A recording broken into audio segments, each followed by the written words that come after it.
Hello, good evening wherever you are. Good morning wherever you are. Welcome once again to Afric 24 analysis, and this is 60 minutes by Zalendo. The by-elections fever is over, and the results are trickling in. You can see those who have lost the elections, they are busy now counting their losses. Some of the elections, we called it out correctly. Some of them is a big shocker to UDA and ODM, respectively.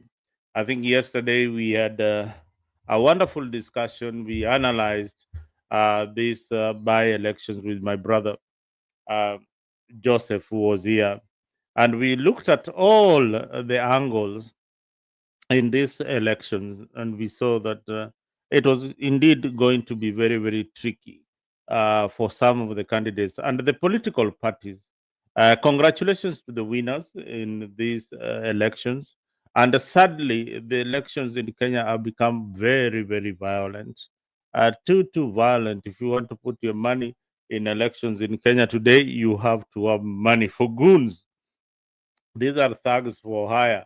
You hire them and they deliver for you. Or I don't know what to say about that, but it is what it is. It is what it is. Goons in politics is become our usual norm, and every other political parties uh, have embraced them. And today you saw what happened in these by elections. Many have become electoral vehicles owned by individuals, fueled by some stupid loyalty to defend the politicians. So, and mostly it's the youths who are being used. So youths manze, ukiwa hapo nje usitumike sana na hao viongozi to disrupt the polls. I'll call in my good friend who has been trying to gather information for us on the various polls and his analysis on what they think about what has just happened in these polls. And and we said it. We called in for Kariobangi. I'm seeing members of ODM really annoyed that Sifuna did not deliver in Kariobangi. DCP is emerging as a very, very strong party. And, yes, that is expected. DCP was very, very strong in Narok. DCP, again, I said, I have my friend online. Cherongis. Yes, hello. Yes, Mr. Cherengis, good evening. Good evening, my brother. How are you doing today?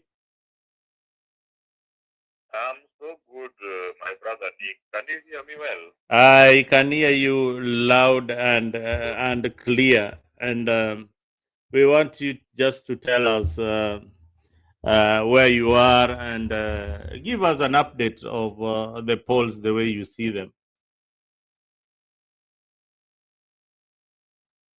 Can you go ahead? Can you hear me?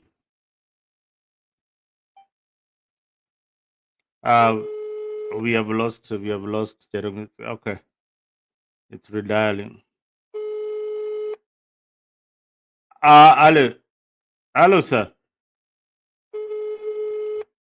Yeah, once he comes online, we will be able to give you an update of what is happening in the various polls uh, in Kenya, and especially there is Hello. a yes. I think we lost you in a minute. Can you give us an Okay. update? Can you give me an update of what is happening across the country? Okay, all is well. Nothing to complain about. So far, so good.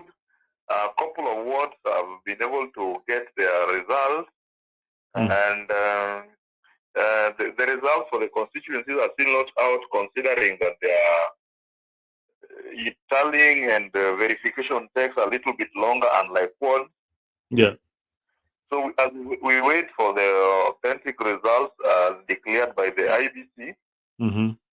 But in the meantime, we've had the results coming from Mumbi Ward, where the Wiper candidate managed to win.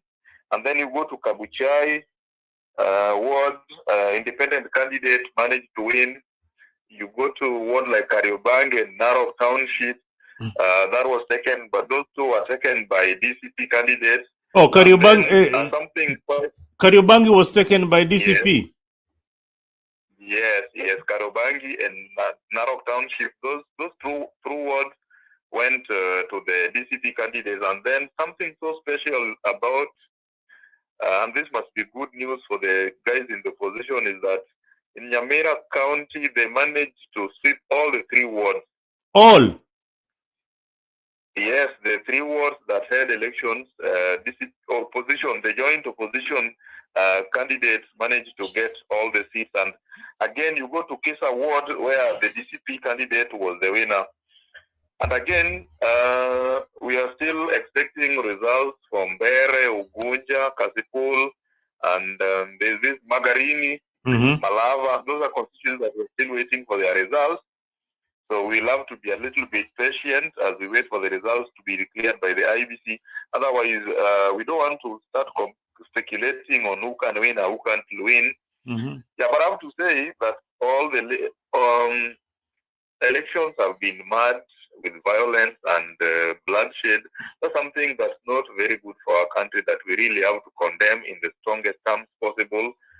Yeah, because elections should not be a matter of life and death. You win and you lose. Today or tomorrow you win and lose. You get it? Another concern that I've also seen, if I was advising the contenders, I would tell them to, after mobilizing the voters and going all round campaigning, I would really advise them to invest in vote protection, because going by what was happening in major polling stations and tallying halls, you may end up winning, but again you're not declared a winner simply because something was left to chance, and that is going to cause you your victory. Now, Cherongi, from what you see, from what you have seen as a political analyst, from what you've seen and the trend that is going on, who is the biggest winner in this poll? Is it who is the biggest political party or politician who has won in this poll? Is it the opposition or the government or the broad-based? Thank you. If we were to go by the ward results that are already out, then I would authoritatively say that the opposition has really won big, because considering all the MCs that have been elected, a good number, not all, but a good number, are going to the opposition camp, and that's something that we should not just sit back, relax, and enjoy. More so to those who are in government. Yeah, now to answer your question, I think the opposition has really won big, because if in Nyamira they manage to get all the seats, go to Western, where Kisa Ward is found, Kabuchai, you see, if opposition or an independent candidate can manage to get elected, and that should be telling you something. Oh yeah, you are absolutely right that the opposition, a new party like DCP Kenya, is sweeping all the seats in Nyamira and sweeping Nairobi. I think Nairobi yesterday I had an analysis here, and I told the ODM guys that they didn't have a popular candidate in Nairobi, and from the way things are, UDA, if a UDA candidate is being fielded in Nairobi against an ODM candidate is also in the same seat, then DCP will definitely win. Now, what is what happens with that? What happens with that? It's very simple. You see, as things stand, UDA and ODM are presumably family, brother and sister. So when they field candidates at party level, it's leaving them with their votes plated and their backyard divided into two. and then that's giving advantage to the third party that comes in. Actually, probably that's why they lost Kariobangi. Just in case the DCP and ODM fielded a candidate, then that would have led to that loss very easily. Yeah, you go to Narok Township. Narok has been very ODM has been enjoying some good support in Narok. Yes. But probably this time around things did not go well, and that's how DCP candidate managed to carry the day. And again, Nyamira, I'm so much concerned about Nyamira because that's where Matiang'i comes from, and he's declared his candidate for the presidency. And opposition winning all the three ward seats. I think that also should be sending shockwaves to the government. Yeah. I like your spot on analysis on Nyamira and how you will angle it to Matiang'i's presence in Gusii. And that tells Nyamira has been a stronghold for ODM. And finally, Mr. Chirongis, do you know that ODM did not field any candidate in Nyamira? That alone is an answer to the question of whether they are strong or weak in that particular area. Or the position is somewhat stronger in that area. And let's look at the ward elections that took place in Western region. Yes. We have Mudavadi, we have Wetangula both in the government, and still the Luhya nation managed to get opposition candidate elected in Kisa Ward and independent candidates elected in Kabuchai. Well, independent candidate can choose to go either way after election, depending on his or her interest. But the guy elected on DCP ticket is going to show his loyalty to the party. Yeah. So my analysis has been that after these elections, then UDA have to really rethink and the broad-based agenda. They have to really come back and re-strategize, because it seems that they are not popular on the ground. They are not popular on the ground.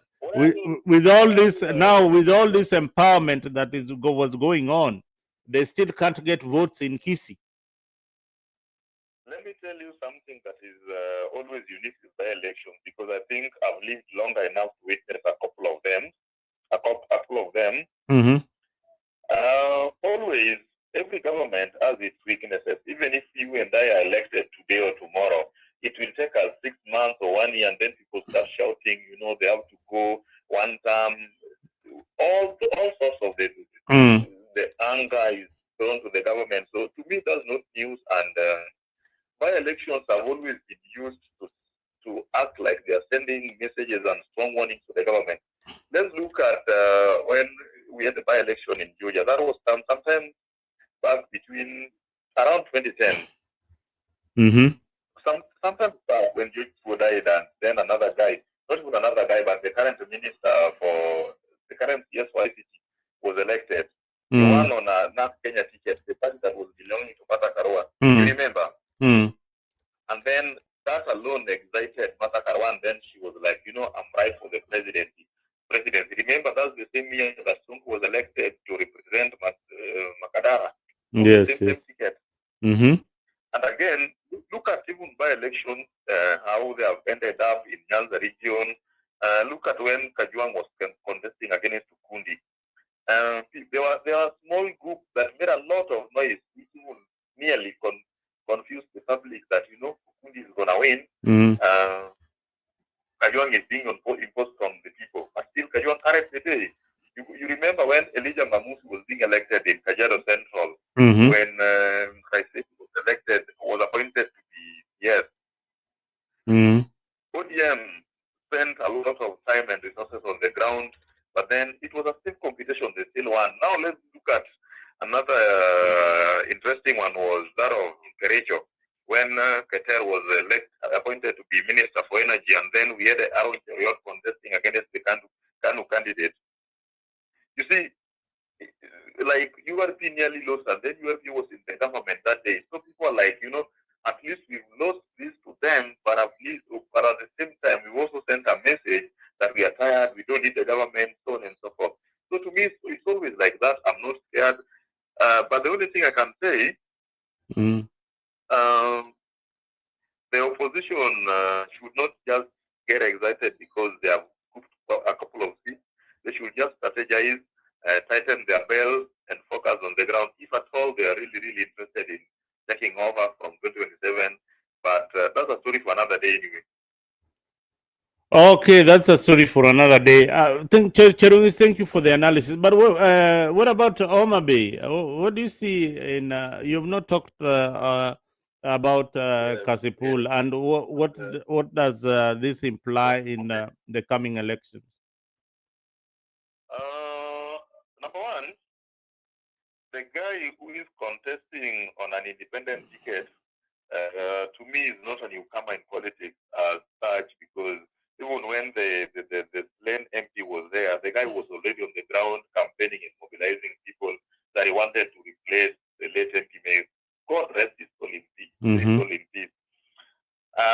So I don't know how he's going to perform, but considering the party machineries and everybody, who descended on the ground to drum up support for the ODM ticket, ticket there, is something that is not very easy to counter, and that may pose a great challenge and threat to the independent candidate.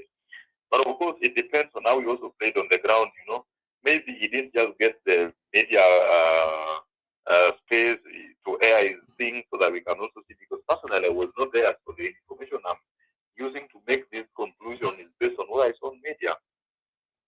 Okay, so Boyd Were did a very good campaign, and he beat the rest of the candidates. No, I don't want to speculate on who did the good campaign or did bad campaign, because then the question is what made someone's campaign better to the other, and I can't answer that. Or what is a standard unit for measuring a good campaign and a bad campaign? But the only thing I'm saying, number one, Arauco is not a newcomer in politics, because he started this thing, I think, way back in 2022 or 2018, I don't know. But then was still yeah. He's been going against the late Ongondowere. Yeah. He's been into the game. Anyway, it's what I'm trying to say, that it's not a shocker that he was beaten in an ODM stronghold. I remember this, that Kasipul Kabondo is Kasipul is a stronghold for ODM, and eventually he was expected to win either way, because this is a very strong hold for stronghold for ODM party. In the entire Nyanza, our party ODM has been enjoying the best support in Noma Bay than any other sub-county or any other county for that matter. So let's not be shocked in the event that they win, which from where I sit, if the results have been going around in media, things to go by, then I can, without fear of ever, I can tell you that Boyd is going to win. Yeah, but if we were to rely on the results we've seen in media, then be rest assured he's going to win. Because the last time I checked, the gap was quite huge, something big and not big. No, the funny thing from the results, the provisional results that we are seeing, in the nomination, Boyd Were got 18,000 votes. But in these elections, the by-election, the actual by-election, is hardly getting 10,000 votes from the provisional results that I've seen so far. That tells you a lot about the ODM process of nominations. Is it normally fair? As you have just said, the results we are talking about as of now are provisional. Are we in agreement? Yes, we are in agreement. You are in agreement in that. So let us not use provisional results as a unit of comparison to the results that were verified by the ODM team when they conducted a nomination. Let us get the actual results first, and then we do the comparison. That's number one. Number two, there's always a trend of voting during nomination and general election. One thing you have to know, nominations, very few really stand up to vote, actually they're just your few diehard and strong supporters who are much so active in politics. Those are the people who wakes up and go to the polling station to vote. But you go to general election, there's always higher turnout. So for now, I don't want to rule out that the result we've seen is the final. So when we get the final result, I think I would be right to say we would be right to question why there is lower turnout now and then it was higher then. For now, let's leave the IBC to do their work. And again, we're also expecting something from Ugonja. I don't know how it's gonna end. That's another area which ODM really has a lot of interest in. And as a party, we really don't want to lose that seat. All right. Thank you, Charongis, for your accurate update of what is happening on the polls. We'll give you a shout later on when everything has been announced by IBC so that we can have an overview of what our politics is all about. Otherwise, thank you for your time and have a blessed evening. I'll call you back. Thank you. Thank you very much. You have a blessed night. Thank you very much. Okay, viewers, I've been talking to one of the political analysis here in Africa who has been gathering information for us on the ground on how the politics is going on. And I can tell you, that gentleman gave us quite a bit of information. But earlier on, we had also called on some of these elections that they are going to be tricky for either ODM or UDA. But what is emerging that is very strange is the victory of DCP in Narok, the victory of DCP in Nyamira. Remember, the ODM party did not field any candidate in Nyamira. And we've also talked about the empowerment that has been going on, money being dished out. In Nyamira, you are seeing a lot of empowerment going on in that direction. It tells you a lot about our politics. Things are changing drastically. People are not interested in this money that is being dished out left, right, and center. You might be receiving it, but it's not adding up to the votes that you need in 2027.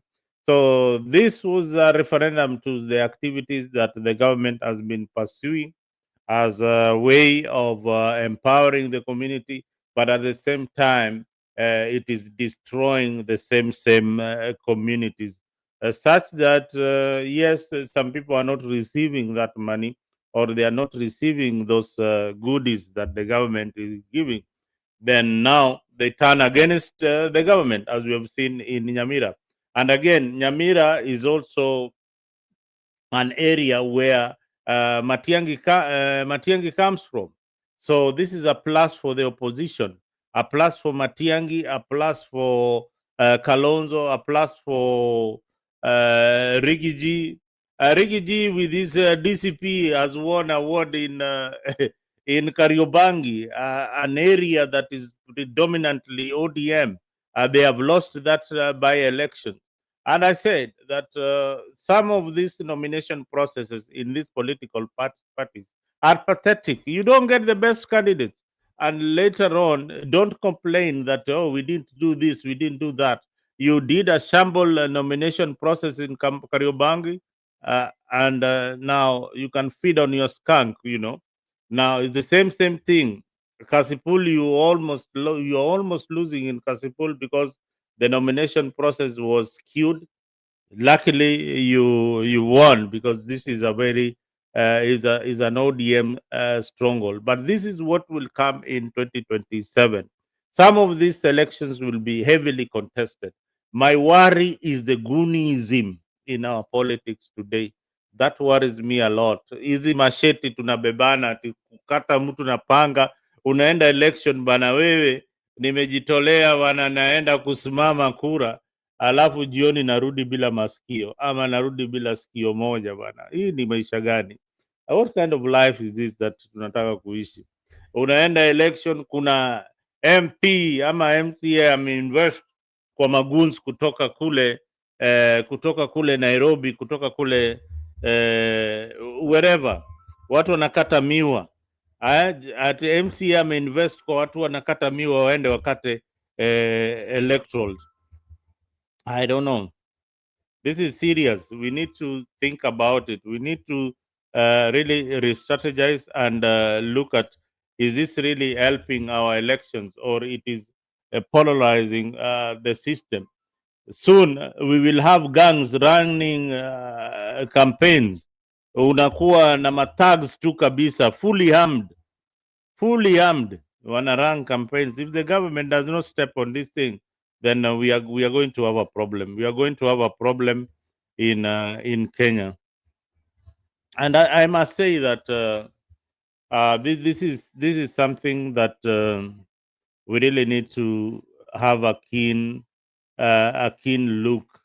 And IBC, the police, ESCC, they really need to come together and see whether they can bring sanity, and the judiciary, whether they can bring sanity into the electoral process in Kenya. There has to be some kind of discipline, uh, taken upon these people who are carrying machetes during by elections. Yani wewe uko na probox mzima, umebeba bunduki, umebeba panga, unaenda kukata nani? For what? Wewe ni kijana, umekubali kutumiwa, unatolewa huko Nairobi wote, unaenda na Malava, unavuliwa nguo uchi ya mnyama kwa sababu ya kupiga kura. This thing is not a matter of life and death. Why should you unatoka you're not even a voter in that area. First off, what are you going to do in that area? Unaenda kufanya nini? And this is not even a presidential election, ni election ya mbunge, ni election ya MCA. Unaenda unajitolewa hapo, unavuliwa uchi, kila mtu anaona mambo yako yote, wanaona kako kwa tumbo kako kubwa kwa sababu ya uchaguzi. What nonsense is this? Gari yako inachomwa, nyumba zinachomwa kwa sababu ya uchaguzi. I think this should stop. If it is intimidation or trying to show your power that wewe ni kiongozi ni mashuhuri ama mshupavu, then I think this is not the right way to show that you are going to be a good legislator. So, having said that, we are still waiting for results in other constituency. I don't know whether Malava has been called. Sijui kunaendeleaje, but I saw the other time that Panyako has been arrested, ako ndani in custody. The counting is still going on. So Malava is also another constituency that is very, very tricky. If UDA loses in Malava, it means that Wetangula and Kalon and Mudavadi, kazi yenyu iko on the wire. You'll be fired. Hakuna, you've not delivered. So Malava is very, very tricky. UDA ni kama it's a must win in Malava. Wakishindwa Malava, kuna watu wanaenda nyumbani. Mudavadi, Wetangula, tafuteni kazi. Haya, na kuna watu pia watapata kazi after this nominations. Kuna watu watapata kazi, kuna watu wameanza kupewa pia makazi. People will get jobs because I believe and I strongly believe that there is a reshuffle coming, and William Ruto will do a reshuffle very, very soon. If you are coming from Mbere, nataka kujua Mbere kunaendeleaje. Let me find out from my able chero aniambie what he thinks of it's called what, Mbere Karisa anashinda ama ashindi bana? Tupatie ni update, kuja hapo tupatie update bana. You guys who are watching, I can see Shama Kiao. Oh, Shama, ai salute Shama. Hii mambo ndio ulitufundisha wewe bana. Shama Kiawa, anajua una enjoy sana, unasema huyu alikuwa ni mwanafunzi wangu. Eric Okongo, asante sana. Evelyn Otieno, Engineer Onono, asante sana. Shama, nice to see you, my brother. We are still grinding, so you need to come on board. Pia usiseme bana, you are not retiring, you have just started. You need to do something bana, hakuna kuretire. Lazima tuendelee na kazi ambayo tunafurahia, ama au sio? I'm sure you are not, you are even surprised. Beatrice, oh Beatrice Oboza akiwa pale kule Kisumu. Nice to see you my sister Beatrice, wacha nikuite BT. Habari gani bwana? Nice to see you. Long time, long time. I'll give you a shout one of these fine days. But I'm following up the politics. Nice conversation, nice vibe coming from Kenya. People are like, okay, others are happy, others are very, very sad. Election is all about that. I mean, lazima ukuwe na furaha na ukuwe na hasira, especially when you lose and when you know when you are going to lose. I remember I participated in a by-election, in was it an election, a nomination process. Wacha tu nikupatie hii, this is my personal story. Usiambiwe na mtu mwingine hapo, get it from me. I have participated in these processes and I've been told, and this is what happened. You know, after being a very, very strong candidate, you decide now, okay, sawa, wacha niende kwa hii kiti dogo tu ya udiwani ya MCA. So I decide to vie, do my campaigns, oil my team. Campaign niko poa sana, on social platform tuko juu kila mahali, everywhere kwa ground tumeshika kabisa. But there is one aspect in this nomination process that I didn't know, that bana, hii hata ni software. Hii ya ODM inakuwaga ni software na password bado unapewa. Password unapewa. Watu wale wanaenda kugombea kiti kule unapewa mpaka password. Kama wewe, kama agent anapewa mpaka password, ana unlock, anachukua, anapiga kura na ako ndani ya gari. Anapiga kura. Nyinyi mnangodhani mko na watu wako, una mobilize waende kwa polling station. Kuna jamaa yeye ako tu na simu, anapiga tu kura bana. By the time unafika kwa poll, ati mnasema ati huyu jamaa ni jamaa wa ODM, hatumtaki hapa. Kwa simu yake ashapiga kura 1000. Anaambia haya, mnitaki. Anarudi kwa gari, anazidi tu kupiga kura, anapigia watu kura. By the time poll zinaisha bana, your opponent has got almost 4000 votes. Hey, karibu sana brother Ben. Habari gani? Niko salama, habari ya wewe? Nice to see you. Happy Thanksgiving, my bro. Happy Thanksgiving. What's happening? What is happening is you've just seen the shocker of all the polls. We were here analyzing. Did you remember what we said about Kariobangi the other time when we were here with Brother Joseph? We analyzed Kariobangi. Kariobangi is going to DCP. Can you imagine? Yeah, I know. I can remember very well that I was very particular to see at the looking at the percentage on what they're going to get after during this election, and we pointed out the violence that is going to take place and the voter bribery and everything. But despite all those, we were looking at the outcome, and now from the outcome, the biggest winners here, Rigathi Gachagua will say that he's the biggest winner in this by-election by what has really happened by getting those ward seats, the MCAs. That is a very big win to him. And the great thing is that some of those he has won them outside Mount Kenya. That is quite big on his side, And also, we have to give it to UDA because, when you look at how the analysis, people were thinking that, okay, Bere North and Malava, these are going to go to the united opposition. But what has happened? They've all gone to the in the UDA.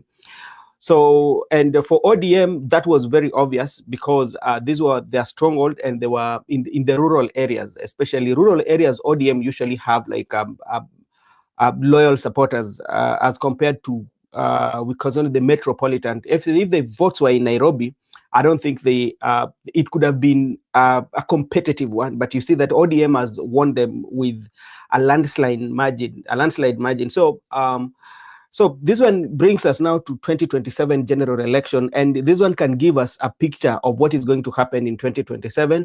First, it still shows that President William Ruto is still popular in central Kenya, especially on the east side, because he has managed to win that seat. Secondly, it also shows that Kakamega, especially western Kenya, President William Ruto can still gain um, uh, huge chunk of votes, even if he might not get all part of it, but he's is leading in that. So it is a very good outcome, especially when you're looking at politically. Yeah, so that is what I can say. Oh, so yeah, I thank you for that quick update. That Seth Panyako indeed has lost in Malava. At some point, he was in custody. There was a lot of violence in that particular area. UDA has carried Mbere. That is that is a surprise call. I didn't see UDA winning in Mbere, and so many UDA supporters also thought that Gachagua would carry the day. But remember this. This is why I say Gachagua is a very smart politician. Do you know what Yeah, he did in Mbere? he did not feel any DCP. candidates. He did not feel a candidate. Yeah. He did not feel a candidate. So it is not Gachagua who won. It is DP that lost in Mm. Mbere. So Mhm. strategically and tactfully, he goes and sweeps Narok, a small Mhm. a seat there in Narok, a very cosmopolitan town, Yeah. dominated by Masais and everybody else. But Mhm. the DP has won in Narok. Then he goes in the city center, Nairobi, and carries Kariobangi. That Mhm. is what tells you in the politics of Nairobi. One thing I want to give a clap and a shout out to Babu Owino. Babu Owino did not participate in this process. Mhm. If he had participated in Kariobangi alongside Sifuna, Mhm. then that would have been a referendum for him if he wanted the gubernatorial elections in 2027. So Babu Mhm. Owino has played his politics very, very well. Did Yeah. not show up in this ODM balkanized areas like Luo Nyanza. He stayed away from the by-elections. So Yeah. that now he can gauge where he's going to get his support from. If he wants to run for the gubernatorial race, it is very, very clear that DCP is the party to tag along with in Nairobi. Mhm. That is a Yeah. very, very clear sign, and I've been telling people like Robert Joseph, Alai join who got Mzalendo. Join Mzalendo. yeah. Join Mzalendo. All right. Oh, who is that? He has a link. That's Joseph. Just link is in the on the Oh, okay. yeah. Yeah, I was telling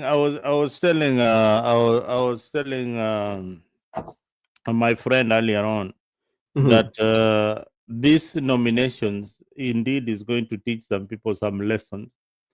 Uh, Kariobangi, we said it here with Joseph and yourself that there's no way you'll have a UDA candidate, an ODM candidate, and a DCP candidate and expect to beat DCP. Mhm. Impossible. Impossible. So let me give a shout out to one of these. Oh, Beatrice still watching us. Shama Kiawa, Eric Okongo, Evelyn Otieno, Engineer Onono. Thank you for keeping it locked here on Africa 24. This is 60 minutes, and I'm here with Brother Benson Media. And this is what we do most of the time. We try to analyze the political situation in our country in the best way possible, so that at least wewe pia huko nyumbani usikie ni kama you think in the same way, But the only shocker that we have had in this politics is the violence. The violence is just too much, too much. Ile vita iko katika hii siasa bana. Ile And vita. And Mzalendo, you know what is happening, especially when you look at all this by election. I tell you, I know Kenyans very well. Somebody will have to go to court, especially somebody will go to court for Mbere, somebody will go to court for, especially in Malava. And the reason being, when you look at the environment where these elections were done, look what happened in Malava, especially at the eve of election. What happened to Panyako and what happened immediately after that, Eugene Wamalo and all the violence that took place. That is there. Look what happened in Mere, especially you look at the civil servants who are not supposed to be campaigning, especially like CS Ruku. He was not supposed to be on the ground that day, but what happened? He's on the ground. So I tend to feel that tomorrow, or if not tomorrow, yes, during the week, somebody will have to go and challenge the election results, especially for those two constituencies, because they were highly contested, you know. Then another thing is also, but when you're looking at it in a situation, a place whereby the democracy thrives, it tells you that we've underscored, especially in these by-elections. We cannot call them by-election because these were a battlefield for war, because it was war. It was people were just fighting in this century. If you look at the scenes, people like Opondo Kaloma being beaten when they are going to be like agents, like all manner of things that has really happened. So I think this Goonism, Gooninization, whereby we thrive on good. We are not even okay. Let begging on security. This is Gooninization. We are Goonism society when it comes to elections. Okay, let's allow Brother Joseph to say something. Joseph, karibu sana, and welcome to 60 Minutes. Yes, thank you. The 60 minutes. Yeah, I told you kuna mtu anatairiwa kisiasa. And we can clearly see nani ametairiwa leo. So I believe it will be very hard. And the coming days now, it will be very, very hard for Gachagua. It will be totally hard for him. I think the by-elections for Mbere, they have, you know, he has achieved some good wins from outside, but at your home ground, you're being beaten, brother. That one is a problem now for him. I think starting from now, even some of the people who always fight him now, they are going to get the energy to go out there and save it. Yeah, the people like I talked to you in the morning about Gojiri Wambugu. I think that one now will light the fire in everywhere. But this is election. That is what happens. There must be a winner and a loser, and it's just like that. There must be a winner and a loser. And Gachagua today yake amegongwa. And the vote he has been left with, but it's very by the way, it's very amazing to see the kind of votes that in Malava and Bere they have been left with. If you look at Malava, they have been the Sales Panyako has been left with around 1,000 votes. Around 1,000. Yeah, 1,900. Yeah, it's 1,000 something. Yeah, I was counting them, and when you go to UDA, it's like they have left each other with around in Bere. I mean, it's like 500 votes. So somehow they are 500. Jose, let me tell you. Let me correct you because you are very, very wrong. Gachagua did not have a candidate in Bere. No, it's a candidate for United Opposition is his candidate. No, people are saying Gachagua. DCP did not field any candidate in Bere. But he was campaigning for that candidate. It was the United Opposition versus the government. Yes, they chose. In fact, he dropped his candidate for DCP in favor of DP, a political party that the previous MP won that particular constituency. So this was anyhow, okay. Yeah, technically you are right. technically you are right that this is the candidate that they were campaigning for and they lost. But Gachagua would argue this way. Had it been my candidate that I was rooting for, then probably would have won. Or what do you think? I told you it does not matter whether it was DP or DCP. It only means there is a time I came and told Brother Benson, it does not matter how many votes you have won with or anything that you have done. The matter is if Wamudende has won, he has won, and the name will be Wamudende. We'll forget about how many votes he got, and now we'll forget if he was DP or DCP or CCK or anything, or even CCM. Now what we know is Gachagua candidate. That is what will be in the dailies. You see, even in the news, it will be Gachagua candidate has been beaten. That will be in the newspapers. That will be for selling purposes. But to me, what I would my observation is this, and looking from the calculation, I might look it in the mirror lens of President William Ruto. I think President William Ruto has proven quite a number of people wrong here, because the Mbere by-election, the Mbere North by-election, it was a creation of the President William Ruto. He created it. And one of the things that why he created it, to me, I feel President William Ruto wanted to test the waters. And he wanted to confirm, maybe right now he has confirmed to Rigathi Gachagua, despite the fact that all that happened, but I still have influence in this area. And how do I still have influence? I still have resources that can make the people who love you so much to vote the either way. Remember, you know how I look at it, Brother Benson? Yeah. I look at it in this way. It is Mount Kenya East versus now West. Because West, I'm telling you, West, West is another animal, Brother Benson. That's why I came here and I told you cannot come and talk about Kenya as a whole. You know, Ruto has won votes where? Where has Ruto won votes? Ruto has won votes in Embu. In Embu tribe, the Embu tribe. It's not the Kikuyu tribe. So if he thinks he's calculating his votes in, you heard me telling you that West is another different kind of breed. I'm telling you, sure, it is a kind of different breed from the East. If it was, I'm sure if it was a candidate from the West, it could have been a different story we are talking about here. That's why you see. But you know, Joseph, I'm not supporting. But now I want to bring it into facts. No, I'm not saying you're supporting. I was just trying to explain. What? Remember the other day I was looking at it. What I was so much interested on, I was interested on how the winning is going to be. Looking at I'm looking at the percentage and how they are going to win, because like right now, even though we can give Ruto credit for winning Mbere, but like with that margin, because that is a 0 point something margin, you know, it means this is a 50-50, you know, is a 50-50. You know, Benson, that's why I told you, people are not understanding Mount Kenya politics very well. Yeah. That's why I told you, you cannot compare Mbere North with a county in Nyeri. It is impossible. You cannot compare the two. Because that one, that's why you heard me telling you, that one is the Embu people. You know, we have Embu, and all of us, we come here and say Kikuyu. Those are not Kikuyus, brother. They are Embu.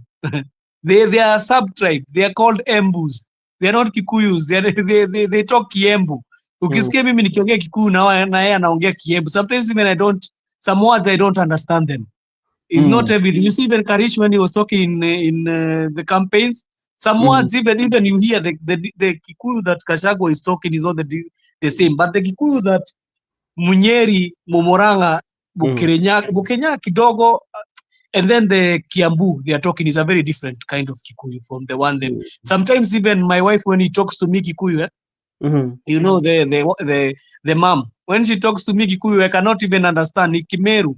You cannot understand the Kimeru in it. So these things are very different. But people are taking it as Kikuyus have decided that it's okay the way they'll take it. But I'm telling you, this thing now has been pitted against Mount Kenya East and West. It is working.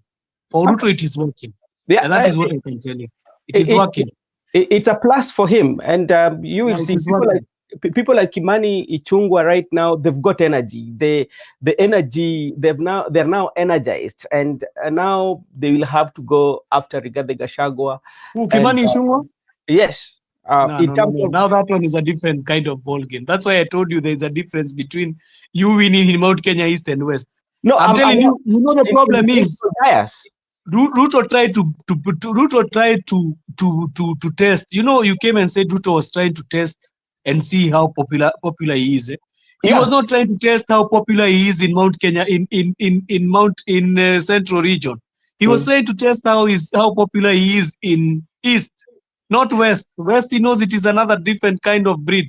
And you know, Mzalendo, can you tell that was a benchmark? He has marked that territory. He has learned. Brother Benson, how is he going to deal with the West?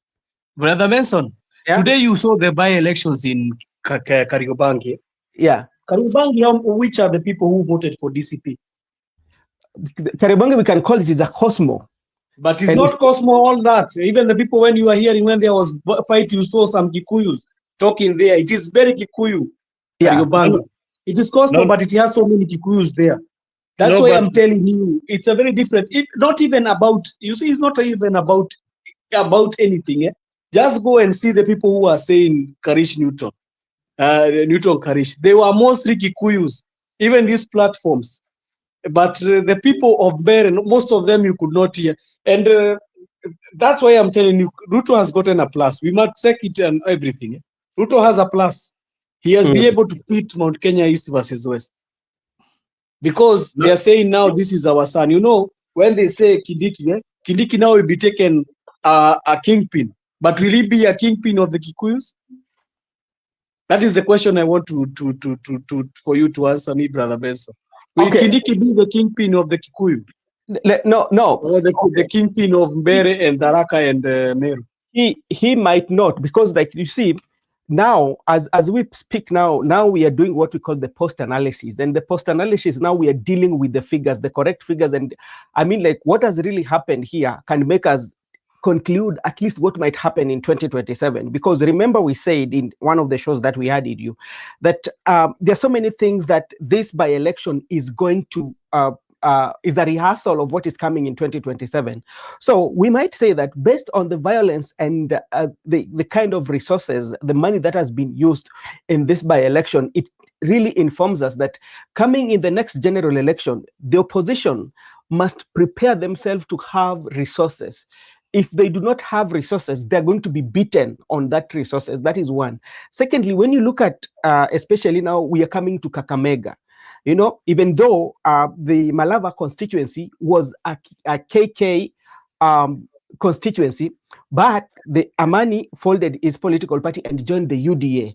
But the government of KK has really retained it. And what does that one give you, especially when you're looking toward President William Ruto?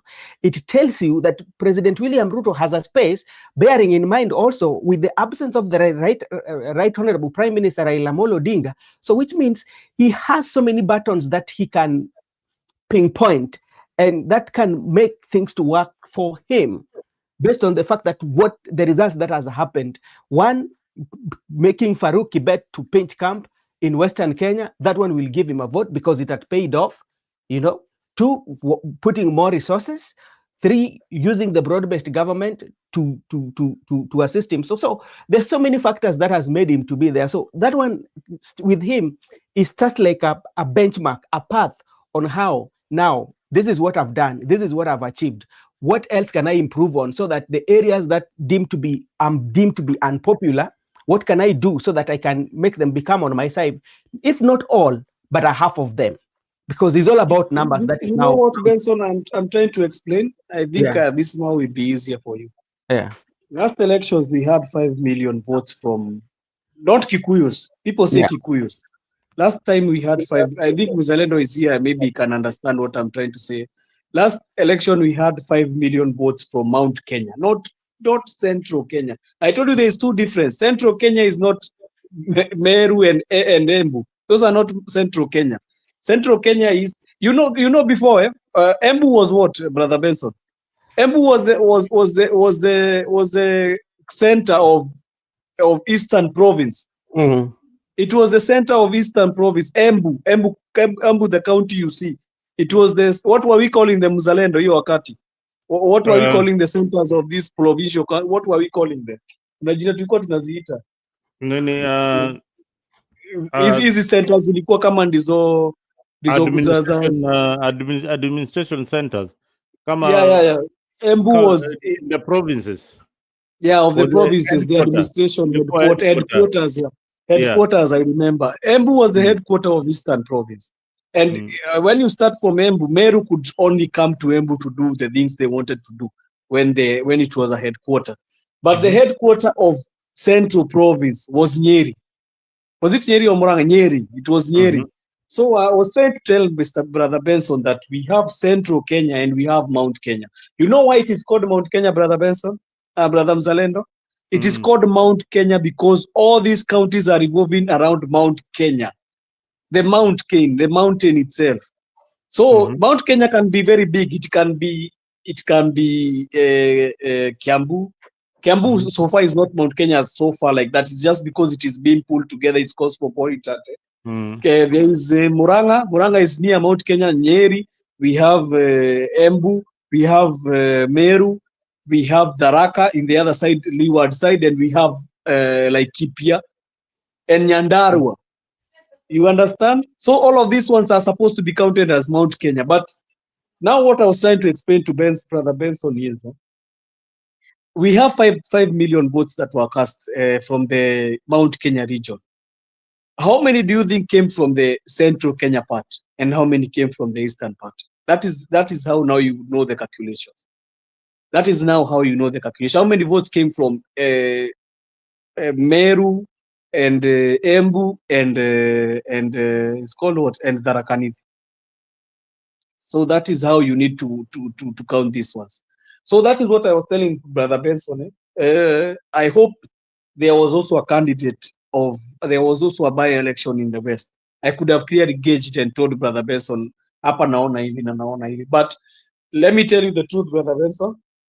Mamudende winning that seat, it shows that Ruto can get a huge chunk of votes from Mount Kenya East. He can. If these guys, they don't play their games. Commute, Brother Mzalendo. Jose, you remember how we kept on saying that Mount Kenya people vote with the emotions. Now I don't know where the emotions zilipotea wapi in Mbere.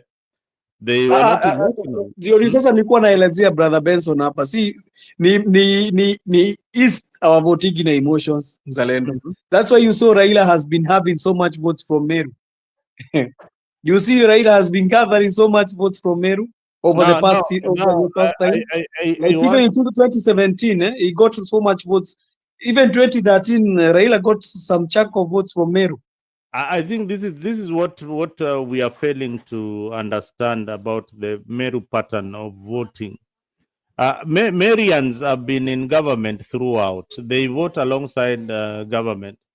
People like Kiraito Murungi have been in government for the longest time. They vote alongside the government. I have not seen an incident where the Marians, apart from the Kibaki time, have been on the opposition. They have always aligned themselves with the government of the day.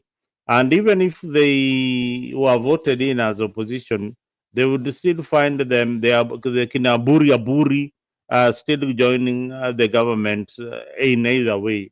So if Mbere is part of Meru, that gives you a bigger picture of which side they are leaning on. And again, there is one aspect that you have to know as an analyst here is that Kindiki factor. For the first time, the Marians or the people from that area are seeing that they have one of their own who is going to who is in the highest seat, a seat that they have never occupied. Yeah, there is no time Marian has been elevated to a seat of deputy president in the history of the Republic of Kenya. So they regard Kindiki in very, very high esteem compared to Kikuyus in Kiambu, Kikuyus in Nyeri, Kikuyus in Kirinyaga. They don't see Kindiki as one of them. But our Marians from Mbere and other parts of Meru, they see that this is an opportunity for them to rise to power. And if Kindiki can get backing from the rest of the Kikuyus, then they'll be home and dry come 2027. And the reason why this game was played technically, many of you will only get this here on 60 minutes, will not get this fact the way it is. The ping pong game between the Kalenjin and the Kikuyus of presidency was coming to an end after Ruto's time. And the next guy who was online was Gashagwa. Ruto technically asked him out, but he brought somebody who could be favorable among other communities and will not be regarded as a Kikuyu. So with Kindiki coming in, he comes in as a Meru, not a Kikuyu. When he brings in the Kikuyu factor, then he loses the whole game plan. So that is how this politics is playing about.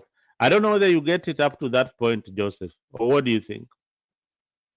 I'm trying to tell people here, and they are not understanding, Brother Galenda. I'm telling you that you if Ruto is trying to gauge Bere politics with with central politics, it's going to go over his head. You know, the problem is but now you know the issue is he can now try to prove that he has following in Mount Kenya. That is what he's going to try and do. No, Joseph, this is what Ruto is doing. He's giving you a bait. Boss, he's telling you, yes, I dropped this guy because he was a Kikuyu, but I brought this guy who is half Kikuyu. This is also one of you. That is what he's telling you. That's why I asked the question, Mzalendo. Yes. Mzalendo, do you think Kikuyu people can follow Kindiki? I think they can. That was the question I asked. No. Why not? It's very difficult. Give me it's the very reason difficult. Why. Give me the reason why. It's very, very difficult. You know why? And that's why what I've been trying to explain to Brother Benson here, and he has not been listening to me. Do you think the campaign that Kindiki was doing in Mbeere North, he can come to do it in a place like Githunguri? That's just a simple question. Not even hard politics. Can Kindiki, the politics he was doing there, go and do it in a place like where? Let me give you a simpler place, even near. No. But when you go to a different location, your politics has to change. What you say in Luo Nyanza, for instance, will not be applicable in central province. So let me ask you, what will he say in these other places? What will he say? What? When he goes to this other what place, kind of politics this is what he's going to say. This is what he's going to say. Gachagua cannot be president. That guy, you guys know that for a fact. But look at me. I am a Kikuyu. Am I not one of you? It is simple. You know, let me tell you what has been happening. What has been happening is just one thing that has happened. And I'm telling you, this now is the breakup point of Mount Kenya as a whole, as you see it. And it is going to happen Mbeere, Embu, Meru, and Tharaka Nithi, they are going to break up with the Mount Kenya West. These are the lines have been drawn now. And I think now, from now setting on, Mount Kenya now Mount Kenya will not be a thing. It will be now central, and the, what do we call them? The East. Now they'll be East, because now they cannot be called Central East. You see, it cannot be called Central East. So that is now the battle lines they have been drawn, because there is no. I'm trying to show you about Now me, I'm not from East. Me sijatoka East. Me, I always come here to argue because me sijatoka. That's why you see sometimes I hold my brakes when I'm talking about Mbere, because Mbere is a very complicated affair. I'm not in the East. I come from the West. I can tell you what the West does. And if you look at between Mount Kenya East and West, if you look at the MPs that come back to power, you will even be shocked. Mount Kenya East, they bring back so many people. Mount Kenya West does not. You can even look at Wambora. Wambora stayed for a governor for how long? 2 terms. Without being, after all the things he was doing with corruption, this and what. Just go to Kiambu here. Kiambu, how many governors have they had, Mzalendo? Hey, Kiambu. They have had 3 governors. Kabogo, do you know why Kabogo was kicked out? Kabogo was kicked out because he disrespected the women in Kiambu. I don't know what he said. I can't remember exactly what he said. But there's something that he said that was funny, that the people of Kiambu felt that he didn't respect them, and he was kicked out. This guy called is called this guy who's in jail right now. Anaitwaje? It's called Waititu. Mother, do you guys know that Waititu ako jela? Ako jela? Ako jela. So nilikuwa nakuuliza hivi Mzalendo. Let's go to Nyandarua. Nyandarua, Nderitu Muriithi, how many times did he become a governor? Only once. Only once, Only once. I'm telling you, Mount Kenya West and part Central. Unajua sasa Nyandarua inafaa kuwa sasa hii side nyingine. Juu ukiangalia Nyandarua. Now, let me tell you where the problem is. The likes of akina Nyandarua, the likes of akina Laikipia, unajua sometimes inakuwaga ni kama iko cosmopolitan. The other side ni ya wa Masai. So there is this other side. So and then there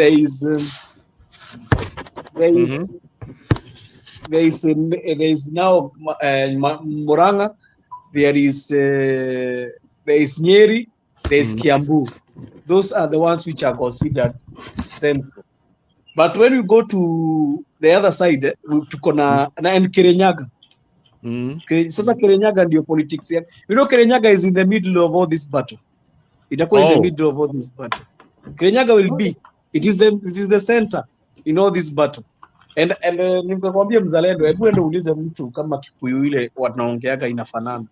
Uliza tu Kikuyu ya mtu ametoka huku. Juu Kikuyu ya mtu ametoka Murang'a, Nyeri na Kiambu inafanana. But Kikuyu ya Mkirinyaga inafanana kidogo na Kikuyu ya hawa watatu, lakini bado inafanana ya Muembu.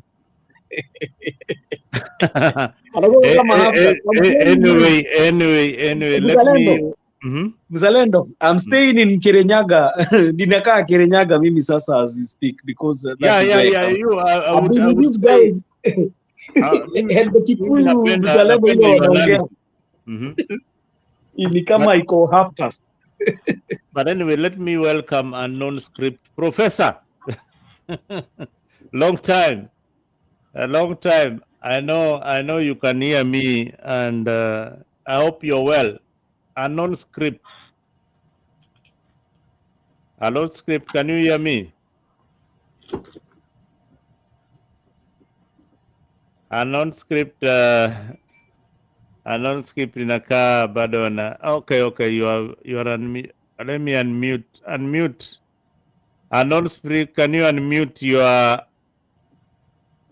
Oh, you are already unmute, but you can't hear me. Ni Jose. Anyway, when we get a non-script, when we get him back, he will be telling us what he views in this politics, what has happened in this by-election. In fact, it is shocking to many. Some of it, Mimi enyewe, I got it all wrong. And I can see Mwalimu there insulting me. That I can go and cry in the toilet. I'm not crying, Mwalimu. I'm not crying anywhere in the toilet. So Eli Ochola, just have the guts and come and analyze the politics here. Wacha matusi hapo kwa timeline. wacha matusi hapo kwa timeline.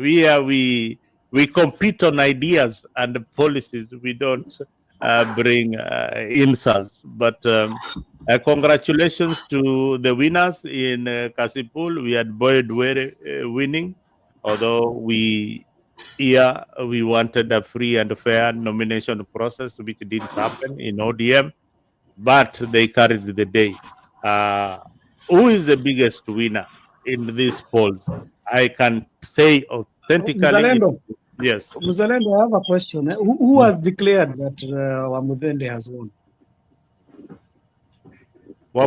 See, you are the one who is saying that Wamudembe has Si won. mimi nimesema, mimi unajua nimekuja nikasikia Brother Benson akisema Wamudende has won and I'm seeing them celebrating and shouting everywhere. You know, the people who are counting these votes, they are UDA. We could see it was coming from UDA. I don't know because now things are getting tougher now. Mimi sijui nini tena ninaona. Unajua pia Medho na yeye amekuja na yake. Medho na yeye anasema hebu tucheke kidogo juu ni kitu ya kuchekesha. Medho anasema you guys, I want you guys, you will make me hebu call sikiza kwanza before 60 minutes ishe. Medho anasema Gitumburi is still a disputed center. Unakumbuka ile center ilichomwa? There is a center huko alienda na wakapiga risasi. Yeah, it is still a disputed center. So maybe they have not counted or what? So maybe we'll just see. I'm confused. I wait for only IBC. IBC we say the results. Hiyo ndio utagoje. Kila mtu anatoka na mambo yake, lakini naona nani wanasherehekea Wamudende. Wamudende wanasherehekea bwana. Wewe ukiona mtu anasema ati anaongea mambo ya dispute. Sijui wanasema ataona vile mtaani. Lakini Wamudende ameshinda. Yeah, Mbere Malava na Kisa East. UDA wamechukua bwana, UDA wamechukua. Na Baringo. UDA by the way wamechukua viti mingi sana na Baringo. Haya Kisa, wewe unasikia nini? Kisa East kwa Waluya. Unajua nani amechukua? DCP. Sio DCP imeshinda nini? DCP imeshinda. Kisa huko ni Western. DCP paka imeshinda viti, DCP imeshinda tu viti, lakini MCA imeshinda sana. Nakwambia ni Western, DCP imeshinda. Na ukikuja huku if you come here in Nyamira, in Kisii, DCP has swept all the seats in Nyamira. DCP imechukua viti, but now the problem is mtashinda aje viti, mtacheza aje home, mnacheza aje away, mchezi home. Ni kama Arsenal ikicheza zote away lakini haichezi home. Anyway, unknown script, are you there? Unknown script, are you there? Oh, yeah, unknown script ametoka tena ama ni nini? I know you'll be back. But anyway, mi nakwambia this thing is very, very tricky. You know I'm laughing why, Brother Mzalendo. There is somebody who has written here. As you see, nimesikia wa Mabak has won. Unajua Wamudende means wa Mabak in our language, so he's saying wa Mabak. So that one is ameshinda bwana. Wamudende naona ni kama ameshinda hiyo kitu. Wanasema ameshinda na kura 400. Ameshinda hiyo kitu. Hata si 300 and something, 300 and something. Yeah, so hii story ya nani ati kusema ati bado ati wanangojea dispute ya wapi? Hii imeenda. Imeenda, wacha waangalie tu ingine.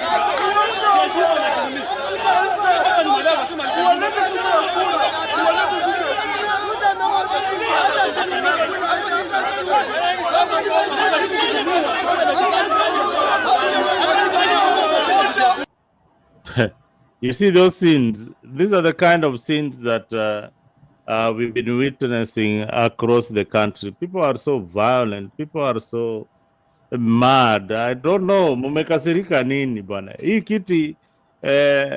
kizi vitu see a matter of life and death. We should not kill each other because of these politicians. I don't know whether IBC will get things right in 2027. Elio Chola, a non-script. Can you hear me? A non-script, Professor. I can see you. I can't see your face, but I know you can hear me. Can you say something?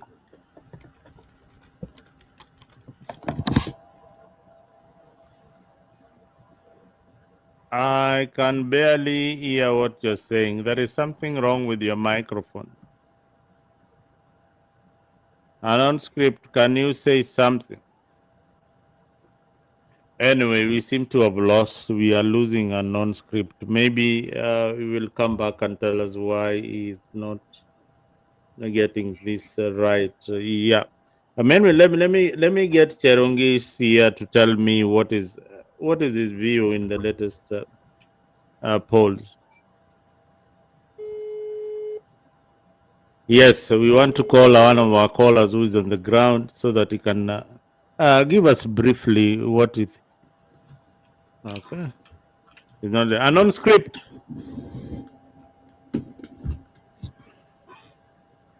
A non-script is also not available. Leo ni moto bana, leo kutanyesha hapa. Milton, I've got Milton on. Milton.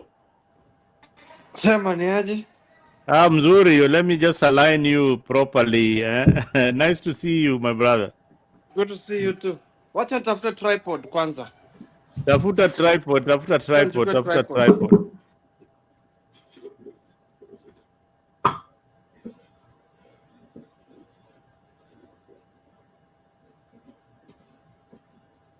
All right, we have Milton Nyakundi on coming on board. Professor also is there trying to get his gadgets ready.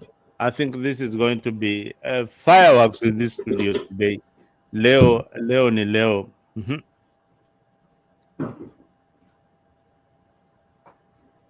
Guys, please subscribe to Afrique24 if you are watching us from Mtembei platform. I can see over 200 people watching from various platforms. If you have not subscribed to Afrique, please do so and subscribe to Afrique24. And we will have one of your comments or jump into the studios and we analyze the politics the way it is.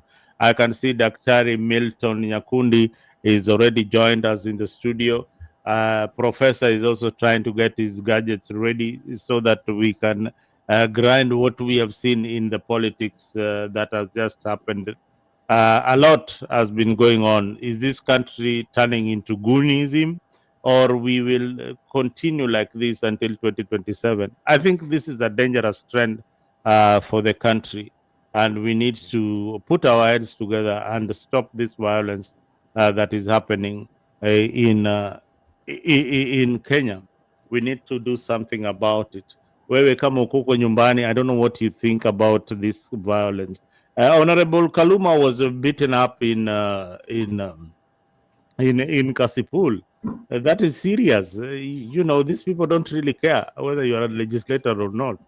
Unapata tu ngumi zako hapo. These young people, their knuckles are ready to punch you each and every time. And the adrenaline is running very, very high. So be very, very careful. And non-script, please let me know when you're back in the studio. So things are thick. And this is what we are going to see come 2027. With me in the studio has been Joseph, who was, I think, stepped out, but he'll be back, Brother Ben. And now we are joined with Honorable Dr. Milton Nyakundi Oriku. Milto, we want you in the studio to tell us what you think about this goonism that is happening in our politics? Is it something that we need to go on with? Is it something that is sustainable if you are a candidate? Or we need to slow it down? And who is going to help us in this? Is it IBC or is it the police? This culture that is developing of Goonism is something that we have not seen before. And we need to talk about it, see how in Kenya is Kenyan politics deteriorating. You print posters, you draft manifestos, sell development tracts, and also do a budget for goons. Imagine if you are a politician, you print your posters, do your manifesto, make runs around the constituency or the ward or the county, but you also have a budget for goons. You factor in money for intimidation, mobilization, survival in the campaign trail. You will hire young men not to protect ideas, but to defend ego. It is no longer what we expect in the politics. Yeah? It is no longer those people who are selling the best policy. It's about who controls the streets. If you go on the social media, everybody is trying to either insult you or to dominate you in the conversation. So if you go to my page, on my social media page, Ellie is also always hitting me hard there, you know. And this is a guy, when you meet him out there, probably with a machete, he will chop off your head because of politics. This reality may sound brutal, but it is the truth. If you want to run for office, you have to have a budget for goons, and this is serious. This is very, very serious. Milton, if you're back, let me know. And non-script, if you're back also, let me know. Non-script, can you hear me? So these budgets are there, and everybody is trying to make sure that they are added in whatever way.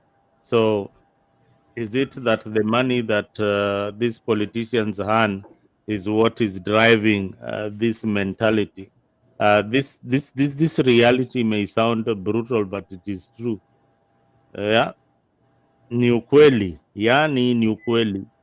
Are we becoming so desperate to become members of parliament, or are the youths very, very cheap? They can be bought with anything. They are cheaper than ballot papers. Now the goons have replaced political ideologies and policies and the things that used to drive the energy in campaigns. Campaigns used to be about debates on the development, but today it's a battleground. It is a field where people are fighting each other. Yeah, tunapigana vita ingine ya maajabu sana. Yes, yes, Cherongis, how are you? Yes, can you give us the latest update? I was trying to reach you for the latest update. Okay, so far so good. Yeah. The IBC team. Yeah. I don't know if you can hear me. I can hear you loud and clear. Thank God, the IBC team from various corners of the country just busy on the ground finalizing the results. So far, so good. UDA candidate Honorable Chemitei Kiprono wins Baringo County Senatorial seat. Yeah, of course, we are taking you to Mbeere North, where celebration is going on, following less 10 days of UDA party win. Yeah, provisionally, ODM, Boydwere, Moses Omondi, and Hari Garama Kombe, also taking Kilifi. Ali List. in their various constituency, and seemingly going by how figures are playing, they stand better chance of winning. Yeah. Oh, so again, yeah, so far so good. Those are the results, and they are 99% authentic. Yeah. All right. Thank you for any disputes in the elections. Are the contestants conceding the elections? So far so good. Okay, just in Ali Mohammed Malim. This is a UDA candidate who has just won the Banisa constituency in Mandera County. Oh, constituency Mandera imeenda to UDA. Yes, the Banisa constituency. Yeah, you were asking if there are already complaints concerning the results and the outcome of the elections. Yeah. But so far, so good. There's no official complaint raised in official way, though from Gachagua's Facebook page, I've seen the complaint heaping blame on the government for having used all the means within their reach to influence the outcome of the Mbere election.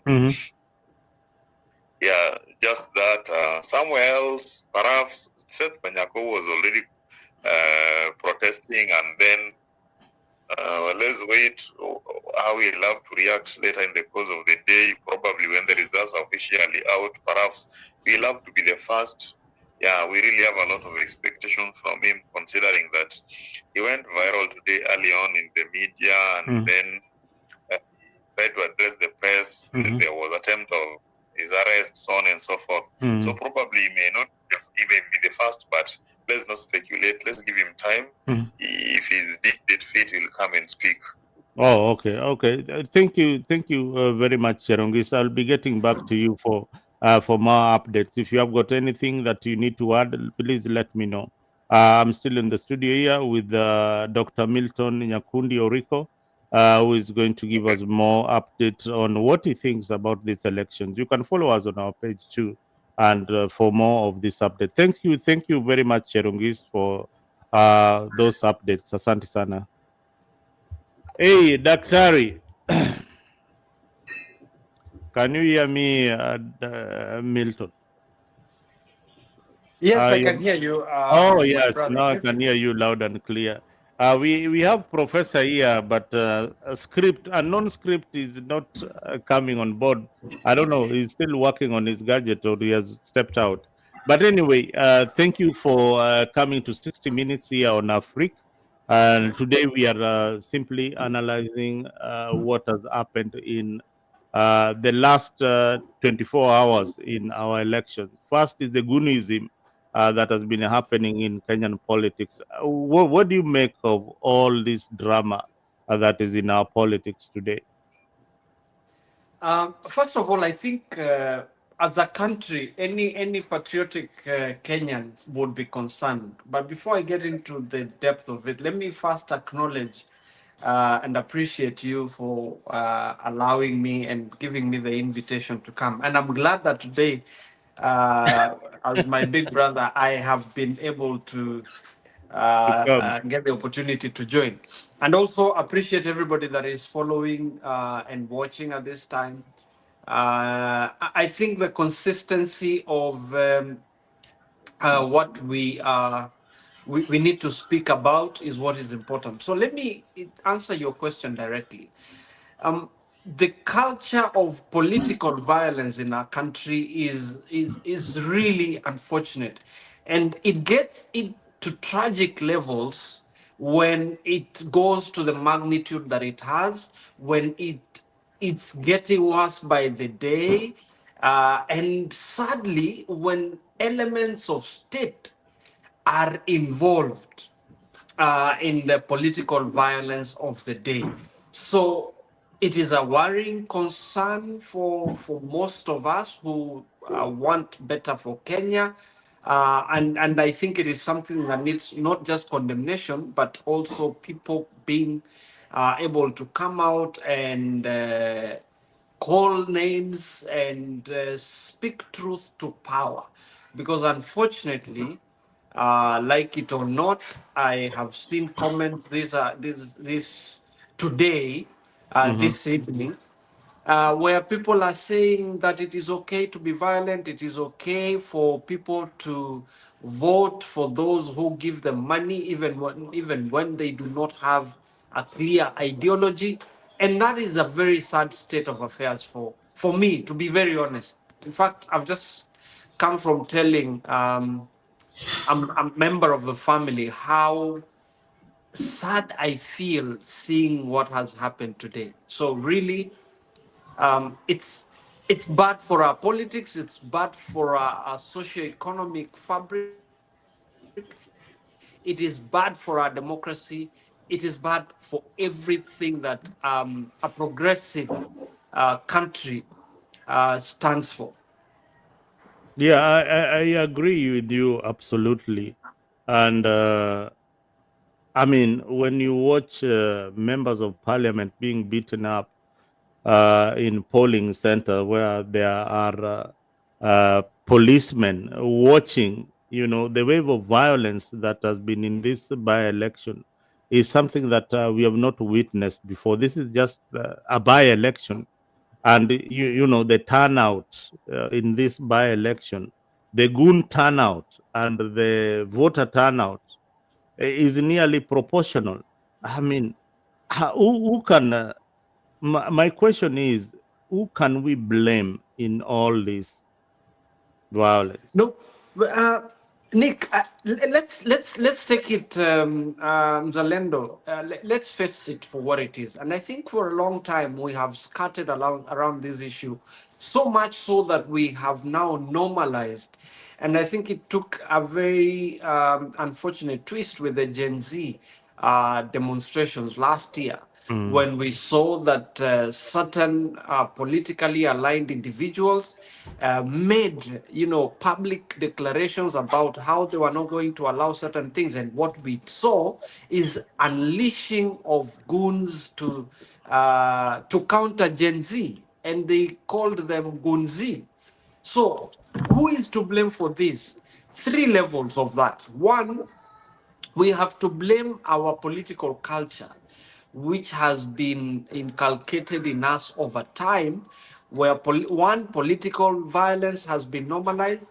Number two, the culture of impunity has become part and parcel of us. Three, where we have also made accountability and integrity as non-issues in the character of those that are vying for office. And number four, where now the idea of who or the pathway to leadership should be has become convoluted. And unless you insult other people, unless you walk in a manner that suggests that you're untouchable, that unless you intimidate people, unless you are all these isms, if you like, in the negative sense of it, then you're not a leader. And we have seen how it has permeated recently, when some people are accusing each other that you're not shouting this term loud enough, you're not insulting this other person loud enough, and we have to take that blame from that perspective. But specifically to who, as individuals, the Kenyan people, the citizens, the citizens need to take responsibility for tolerating this violence and accepting it and normalizing it. So the people who do not want to acknowledge the power that they have and want to allow themselves to be manipulated, and they are to blame. But I think the last and most important constituency that must take the blame for this are the elite political players.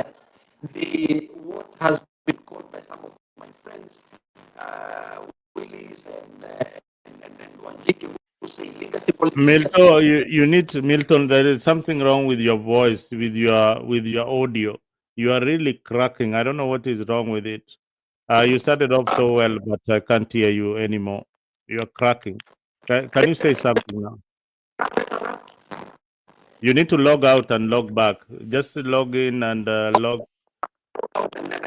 Yeah. Log out and come back. Come back because we can barely hear what you're saying. Non-script. Non-script. Can you hear me?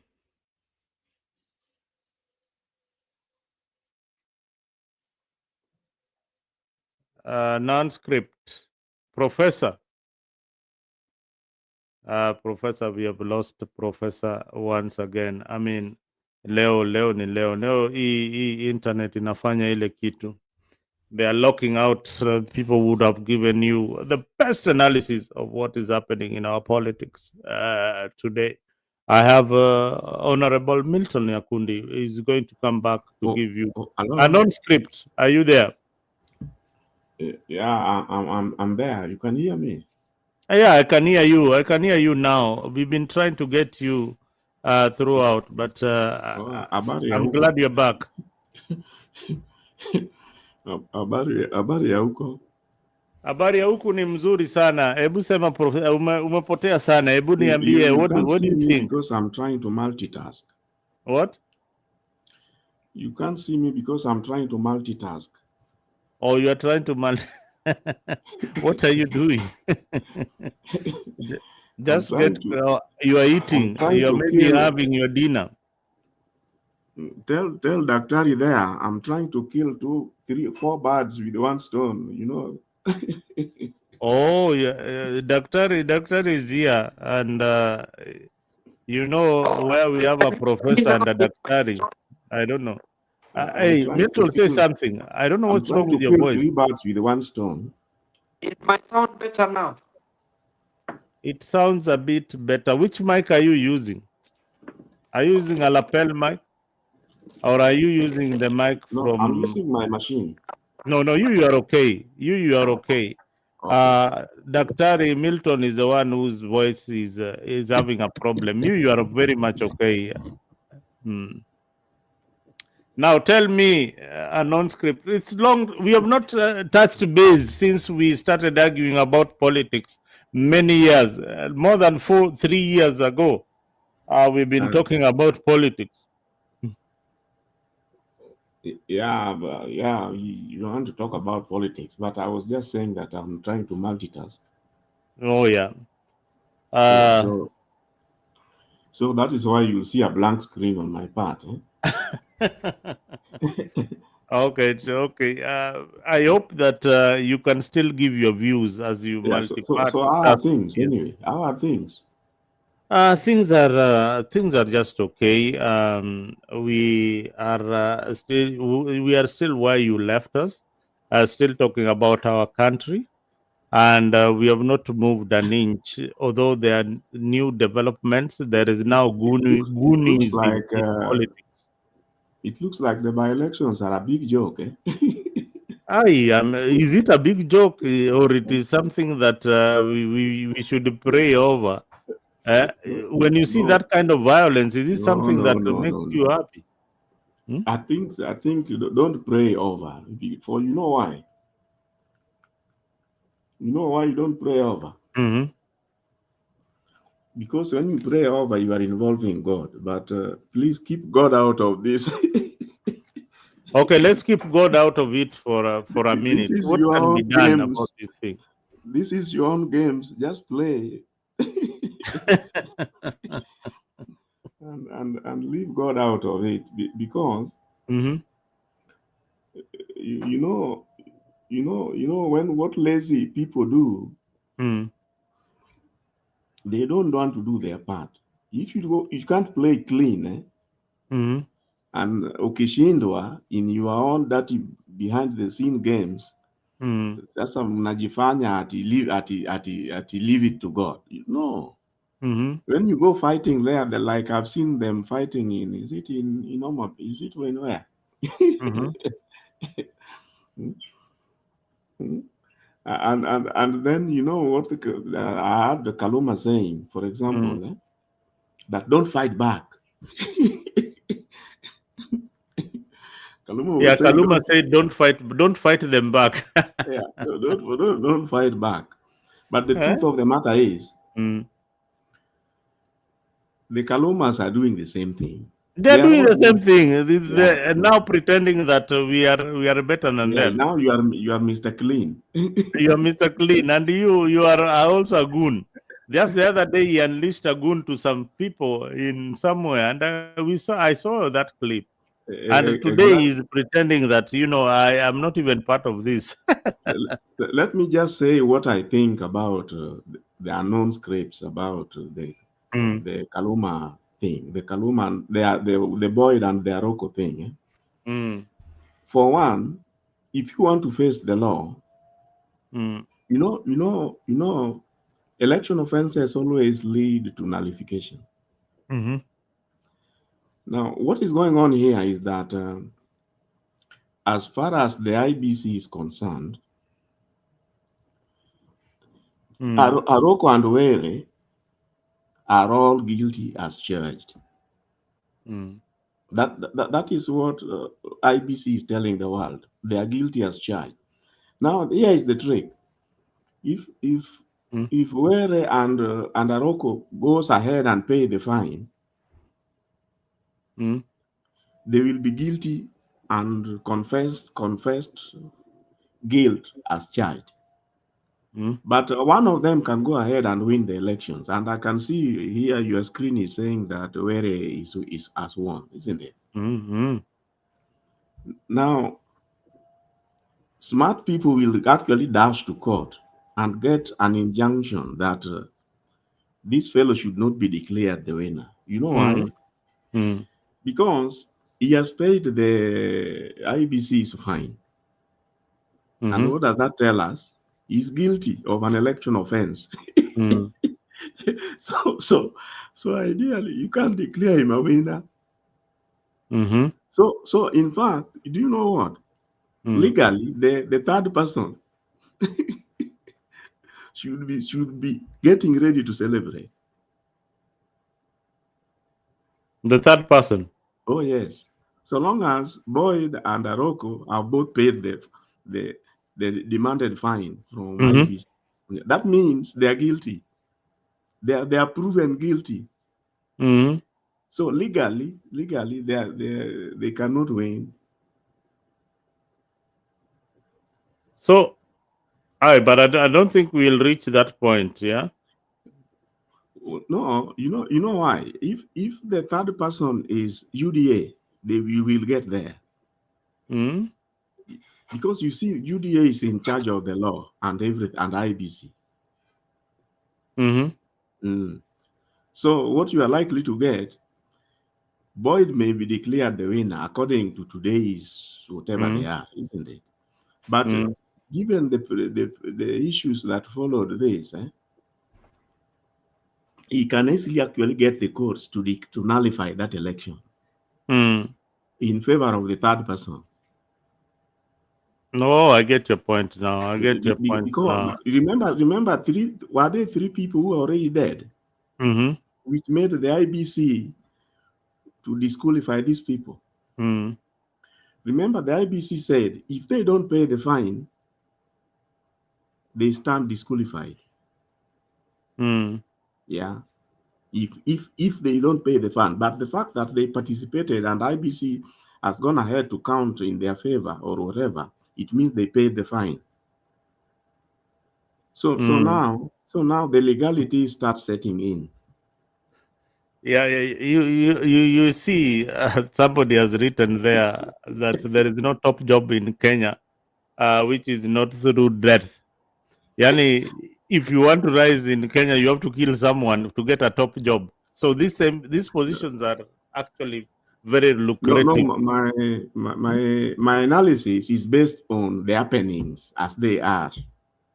Mm, As they are, there is an electoral. The IBC have come to the conclusion that an electoral offense has been committed. mm-hmm, Now, this Were has won, but he committed an election offense, which, according under the Kenyan laws, will nullify that election.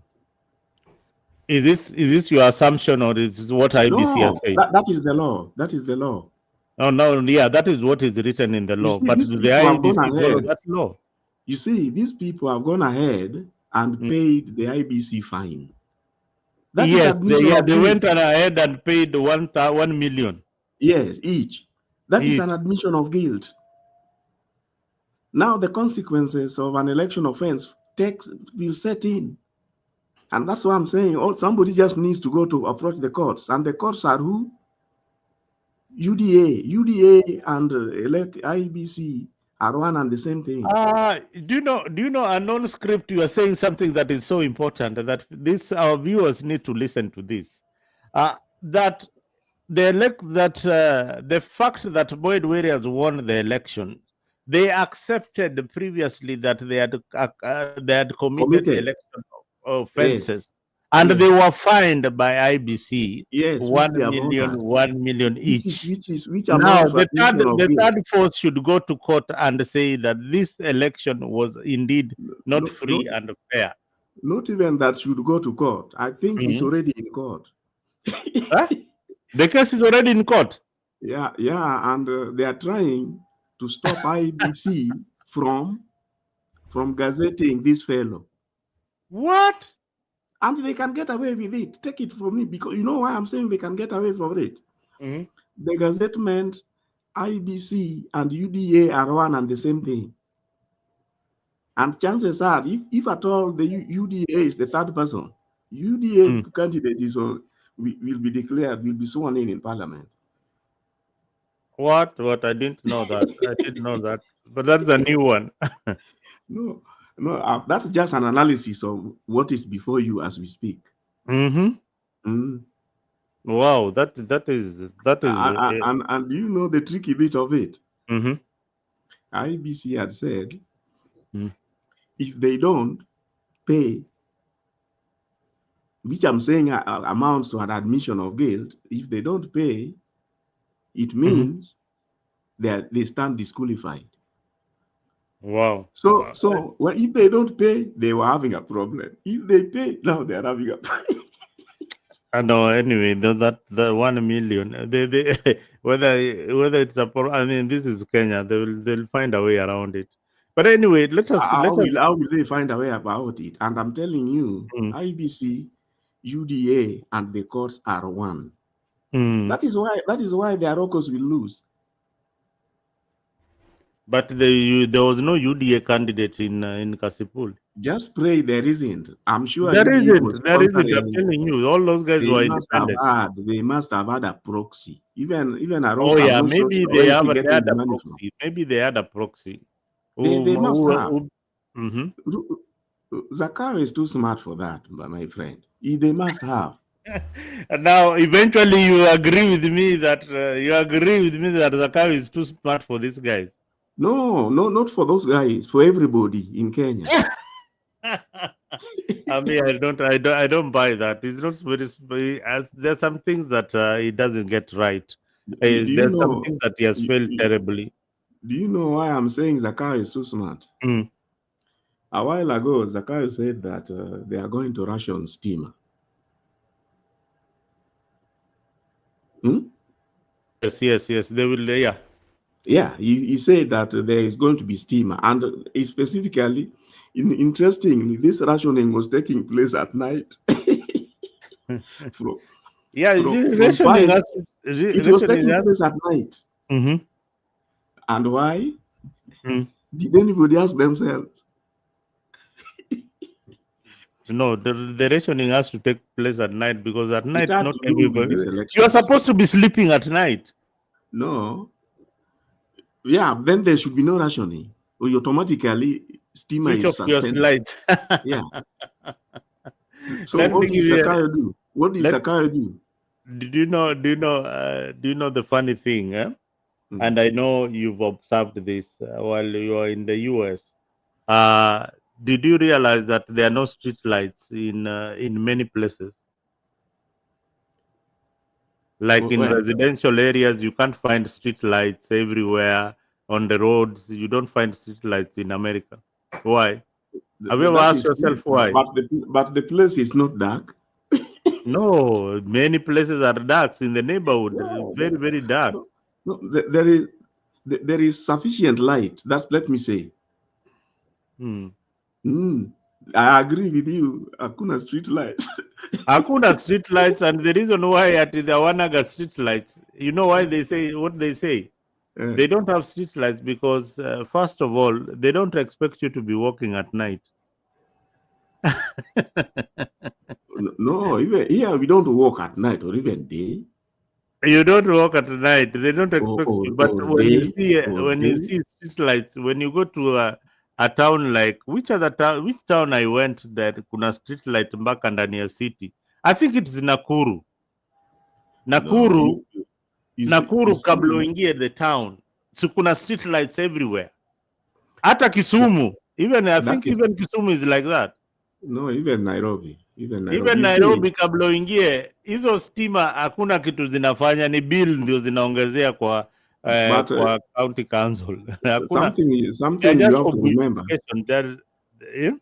Something you need to know is that this place is a 24/7. Everybody trying to advertise themselves. They are talking about 24/7. What does that tell you? You know, strictly speaking, in the US, hakuna sleeping time as such. Hakuna siku hapo wanafanya kazi. That is why instead of using an alarm clock, people do what? They use a stop clock. In other words, mtu anatoka saa hii na anasema I want to sleep for 3 hours. Yeah. Anyway, he knows in 3 hours time he has a shift. Yeah. Now, a non-script. I wanted to just as we finalize this engagement, where we have seen wins by DCP in Narok. We have seen DCP sweeping the whole of Nyamira elections that were held yesterday. We have also seen DCP winning in very crucial parts away from Central Province, and the UDA has picked also some seats. They have picked seats in Mbere. They have picked the one in Malava. They have also picked the one in Baringo. Wait a minute. Panyako is not the winner in Malava. Panyako lost. You are not serious. Panyako lost to Ndakwa. Panyako lost the elections to this guy called Ndakwa. So that is new. I mean, I also expected him to win, but he lost. Let me tell you, that thing has everything to do with the steamer rationing. Electricity rationing. Let me tell you something. Okay, and these people lost because there was electricity rationing. Yeah. Why was the rationing taking place? How did the darkness help? And the rationing happened. They just happened during the by-election. No, not just happened during the by-election. First of all, the rationing was announced so many weeks back. You couldn't, anybody would not connect it with these elections. Yeah. So I'm trying to tell you. Yeah, the planning was done way ahead. Exactly. That darkness, purported darkness, was to aid rigging. Remember, in Mbere, for example, people were saying that there was a car, a lorry with 30 ballot boxes. 30 ballot boxes? Hey, 30 is a lot. It's a lot. It's a lot. It's a lot. It's not a joke. And then secondly, the same thing even in the you see, even in the Malava, you realize in the early counting, Panyako was leading. Chris, whatever in Mere was leading. Did you remember? Oh yeah. They were leading. Then all of a sudden, Now, it's because they started with the genuine ballot boxes. Oh, I get your point. And particularly in Bere, they complained, and they were even them. The Wananchi were themselves confirming some of the content of some of the vehicles which were going in. Because the rumor had it that these people are ready with ballots boxes which have already been marked. And do you know the biggest problem is that if you have IBC on your side, the elections are done. You know, rigging can only be stopped if your rival is the one trying to rig in something. But imagine it is the same person with the ballot papers and ballot boxes. Trying to rig the elections. Can you beat them? You can't beat them. And yeah, No, you can't beat them. You are so right. You are so right. And I think we need to think about how we are going to stop this rigging. But I don't think we even have a formula. We don't even have a formula right now. You know why you can't stop the rigging? For one, the only way is to turn out to vote. Don't forget, it is also digital. You know, part of the reason why even sometimes switching off the likes of the internet and the transmissions, it gives you. It's called a test run. And IBC warned that nobody should come with a phone on the polling centers. They should not record. They should not do anything on the polling day. That one they warned.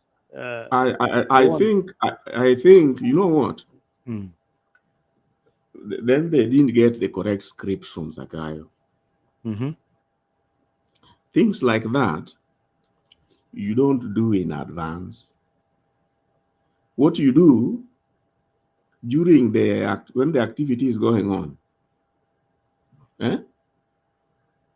when the activity is going on, is when you parade the policemen there and you tell them these are the orders. Nobody records anything here. You don't make it official. You know, something like that you cannot make it official. You know, when you are saying in advance, you are making it official. But anyway, I see a lot of court cases. What utaenda kotini watu wengi sana. Yeah, but remember one thing. UDA is judiciary. Judiciary is UD. Judiciary is UDA. Like ODM is Raila and Raila is ODM. Like the Homa Bay case. It all depends. You know, right now Zakayo needs ODM. So by all means, he may not even want to interfere with what they believe is theirs. It is not going to be a very good thing to do. Yeah, especially when you know you are trying to rob them. So let it be. It can still allow you to have the Kideros there supporting UDA. No, but anyway, so you don't want to pick a fight when you can help it. No, but anyway, what I wanted to say is that this is a very disturbing trend, one where political power is pursued through fighting, force, fear, hiring goons, just to secure an advantage over your opponent. I mean, this I don't know how we got here and how we are going to get out of here. You know why you can't get out? One reason is that if the goons route does not deliver results, you see, if the goons route and violence does not deliver results, you still have the digital, which is also controlled by the same. So hapa hakuna mahali mtaenda. No, ni ile swali tunauliza bana, as Kenya abandoned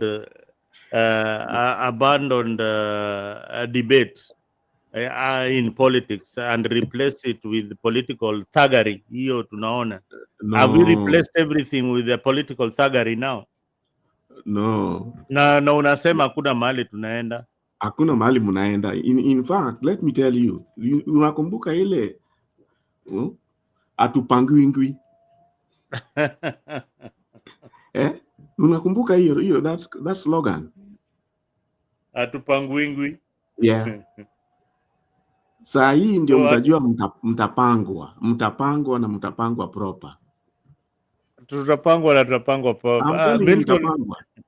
Milton is back. Milton, how is your audio now?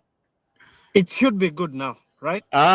Perfect. I don't know what we are using the other time. This is now perfect. No, I was trying to use a HDMI cable that I think was faulty. So yeah. Those mics glad to be back. Mm-hmm. Okay, welcome. Thank you. Yeah, we are just talking with Prof here, a non-script, telling us, this goonism will just continue. There is nothing that we can do about it. Is there anything that we can do about this thuggery, political thuggery? To take the Mbere case, for example, if you are saying that UDA has taken that, and remember, UDA has won. Remember, earlier on, these people had cited ballot boxes being ferried there. And you said they take 30 ballot boxes marked in Mbere already. Additional. So you see the I don't know. Go on, Prof. Then and you see the reason why it has to be like that. These fellows are in charge of security. They are in charge of the so-called elections material. They are in charge of, they are the ones who control the IEBC. And then, even if something slips to the courts, they are in charge of the judiciary. You remember how Panyako was crying at the police area? Yeah. I saw that. You could see the biasness in even handling his case, the lack of interest, No, you're beaten to submission. You've got no exactly anywhere where you could add. Panyakos looked defeated. And you see that is the tragedy of it all. That the state has weaponized, the state has a monopoly of violence. Let's begin there. By virtue of statecraft and being in charge of the security apparatus and being the executing arm of social order. So when now the state adopts goonism and nondescript strategies to instill fear and intimidate not just opponents but even the voter, so that you create the impression being created here is that it doesn't matter how you think, it doesn't matter how you like or you don't like something, but we are going to do it our way and we will have our way. And that for me creates in the people a level of helplessness that violates the constitution and the law and the concept of power belonging to the people. And so for me, it's really sad, actually. And I was saying this, what the outcomes we have. Sorry. Yeah, that's fine. What we have seen. Sorry, I was talking to my brother here. What we have seen today is, and whichever way you want to look at it, but I would speak as an anti-UDA person and somebody who believes that William Ruto was a bad mistake to Kenya and one that we may have to deal with for a long time. because he does not believe in the rule of law. He does not believe in social justice. To him, the end justifies the means, and that is why we are seeing the kind of thing we are seeing. So I maintain, sorry, imebidi nitoke kidogo ni fike na my brother mahali, so I hope you don't mind. No, It's okay. The thing is, what it does, what we are seeing today, when you see the people of Mbere, because I'm in the same WhatsApp group with the deputy party leader of DP. And I'm in the same WhatsApp group. In that same group, we have Dennis Itumbi, and you know, it's a group of colleagues from the media that, you know, have known each other for some time. But, you know, somebody said something there that was very disturbing to me. He said, well, somebody said this, and I'm sorry, I'm giving that example so that I make my point. Somebody said, William Ruto has spent $500 million shillings to win Mbeere North by 400 votes. Now, and then somebody said, what is your problem? The end justifies the means. The intention was to win. So by all means, we win.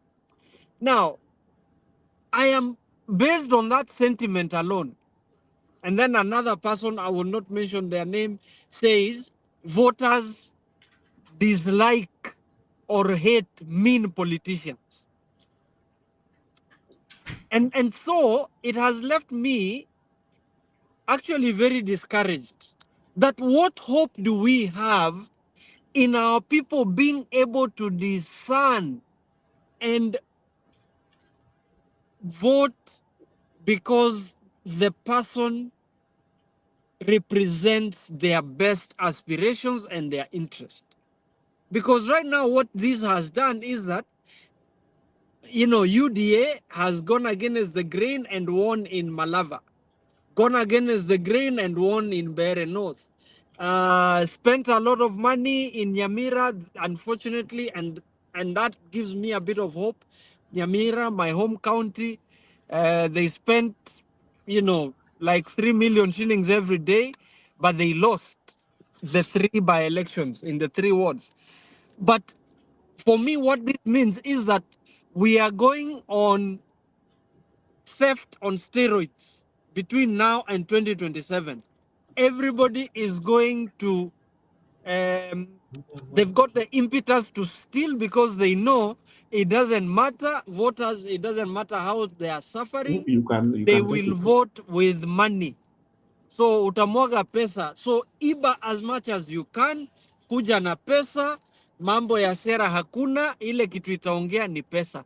And that is extremely dangerous for our democracy, for our social justice, for the good governance of the country, and rule of law. That is what, that is my fear right now, Mzalendo and Prof, that we have just opened the, given all the politicians and all the leaders who want to get to office, we've given them a blank check. We have sent them out there that, hey, we do not care who you are. Just bring the money. We will give you our votes.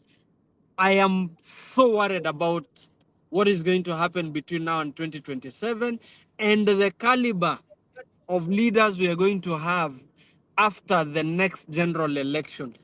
I shudder to imagine what money is going to do, and especially now, speaking directly to the character of William Ruto, with William Ruto in State House, knowing that he can buy his way, and now he is in charge, he's going to steal more, a few more trillions, so that between now and 2027, akijiwekea target ya 300 billion a year, that will make his win guaranteed.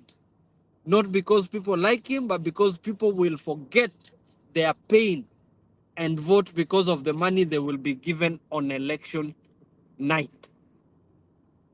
It's very, very, very scary. Now, Milton, you mentioned Nyamira. I just want, I saw like DCP winning all those seats in Nyamira. No, it's UPA. It's not DCP. Oh, UPA. Yeah. UPA. Tell us about this party, UPA. Is it related to Matiangi?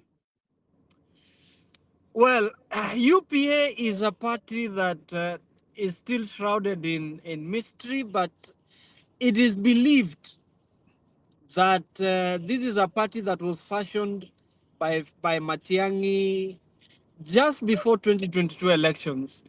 And the now impeached governor, Amos Nyaribo of Nyamira, was then holding brief for Fred. But then, you know, Fred has now joined Jubilee. I don't know whether that he's still, but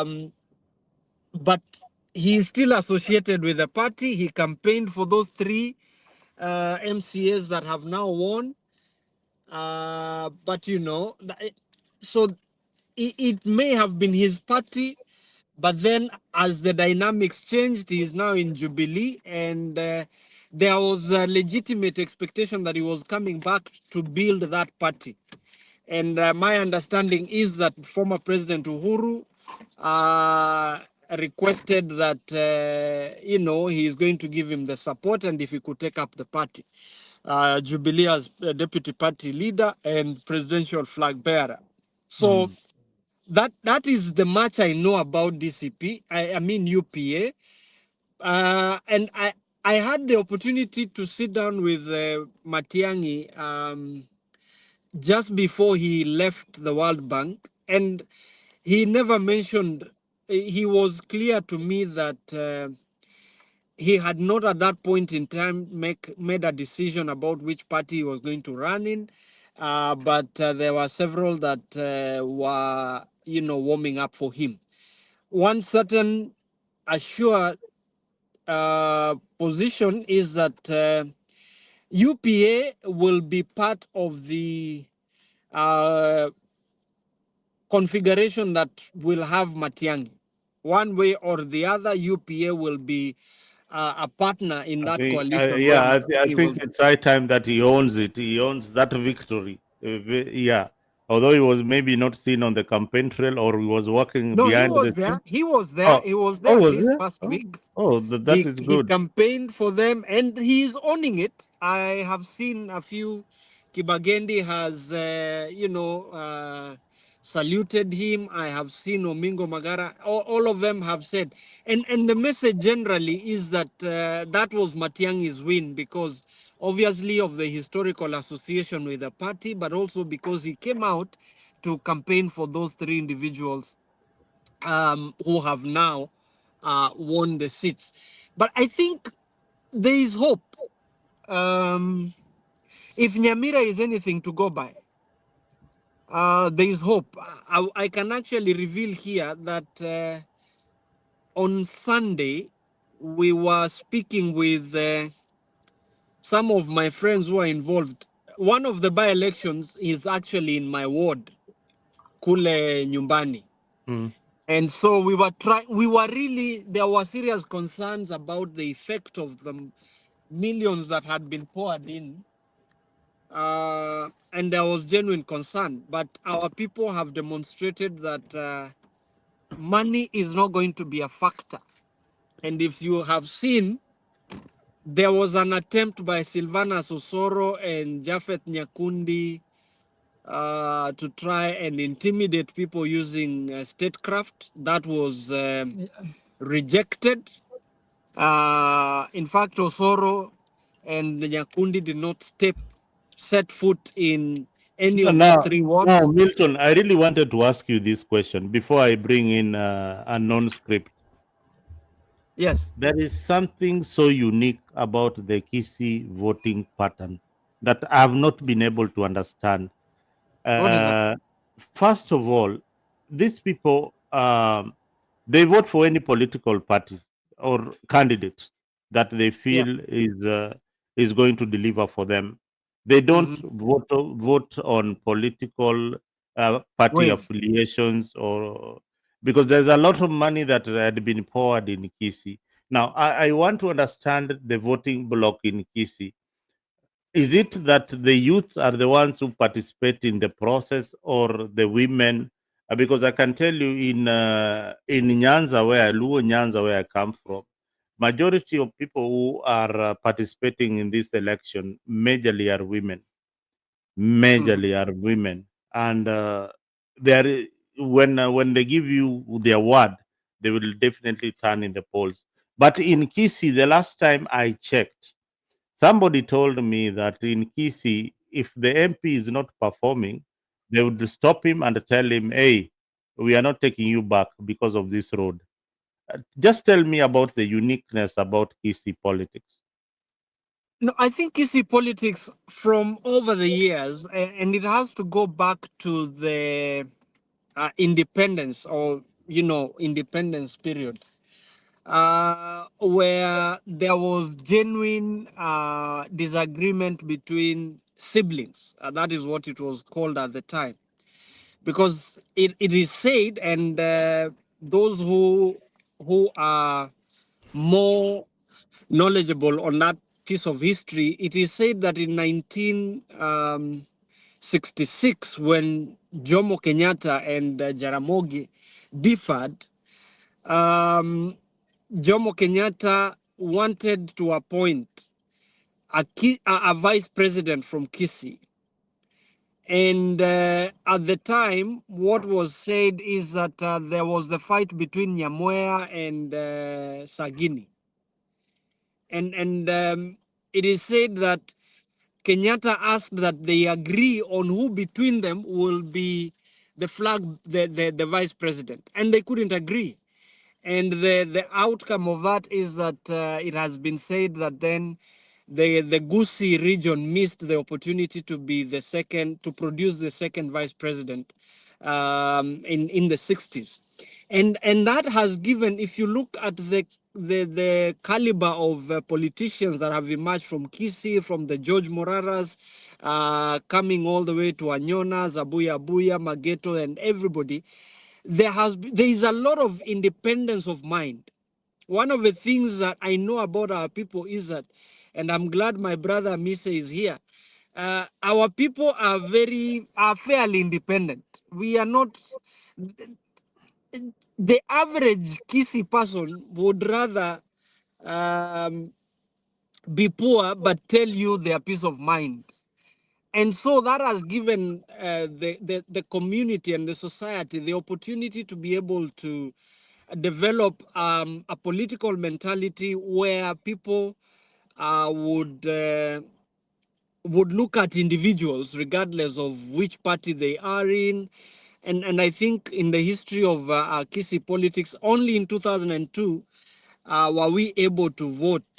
All the 10 constituencies had one political party in Ford people, and the entire Gusii vote basket went to Nyachai. And at the time, the uniqueness of the identity of Mzee Nyachai speaks for itself. I am not so sure that we are ever going back to where Omogusi will be together the same way as it happened under Nyachai those many years back. But what makes Kisii unique is that short history I've given where there were competing principled interests, and out of that, out of conviction, we had people who served in Kanu, and there are those who served in even in the opposition at the advent of multi-party politics, the likes of Henry Obocha, the late. And those two groups of political ideologies, they still survived and coexisted, and people were able to choose between KANU, NDP, and Ford Kenya at the time, and then Ford people. And so I guess it's because of the character of the Gusii people that you don't bully us around, we don't hobnob, we make up our mind. That is the direction we go. If people feel they want to vote for the person in the smallest party, they will do that if they believe that that person will deliver. And if you don't deliver, our people don't go beating around the bush. They tell you straight on your face, look, boss, tumemalizana na wewe. And when they tell you we are going to vote for you, we've had a member of parliament who was elected because he ran since 1979. I think that would be Honorable Masanya in North Mogirango. He finally got elected, I think, in 2007. And our people called him Naomi. Naomi because of the biblical lady Naomi, who was very alipitia magumu, and so. And when the people decided they are going to vote for him after close to 30 years of asking, contesting, they voted for him regardless of which party he was in. So, and that is likely to continue, especially now, with more charismatic leadership coming in. There is a bit of confusion coming in because of money being poured. But if what we have seen today is anything to go by, then I think people are going back to their old identity of voting with their conscience as opposed to just voting because somebody gave them money.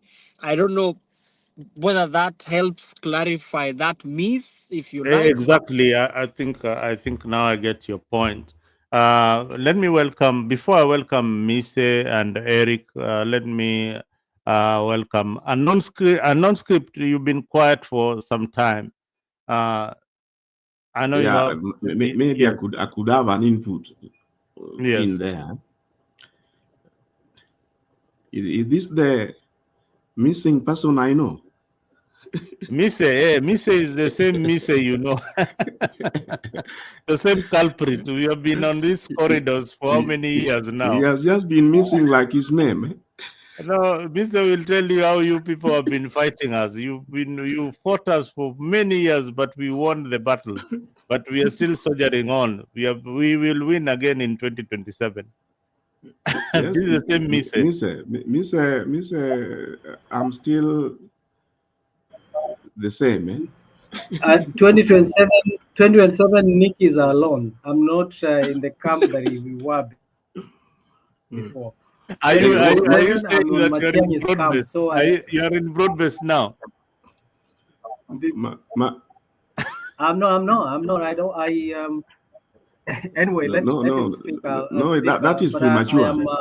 I'm warming up. Mise, that's premature. Don't answer.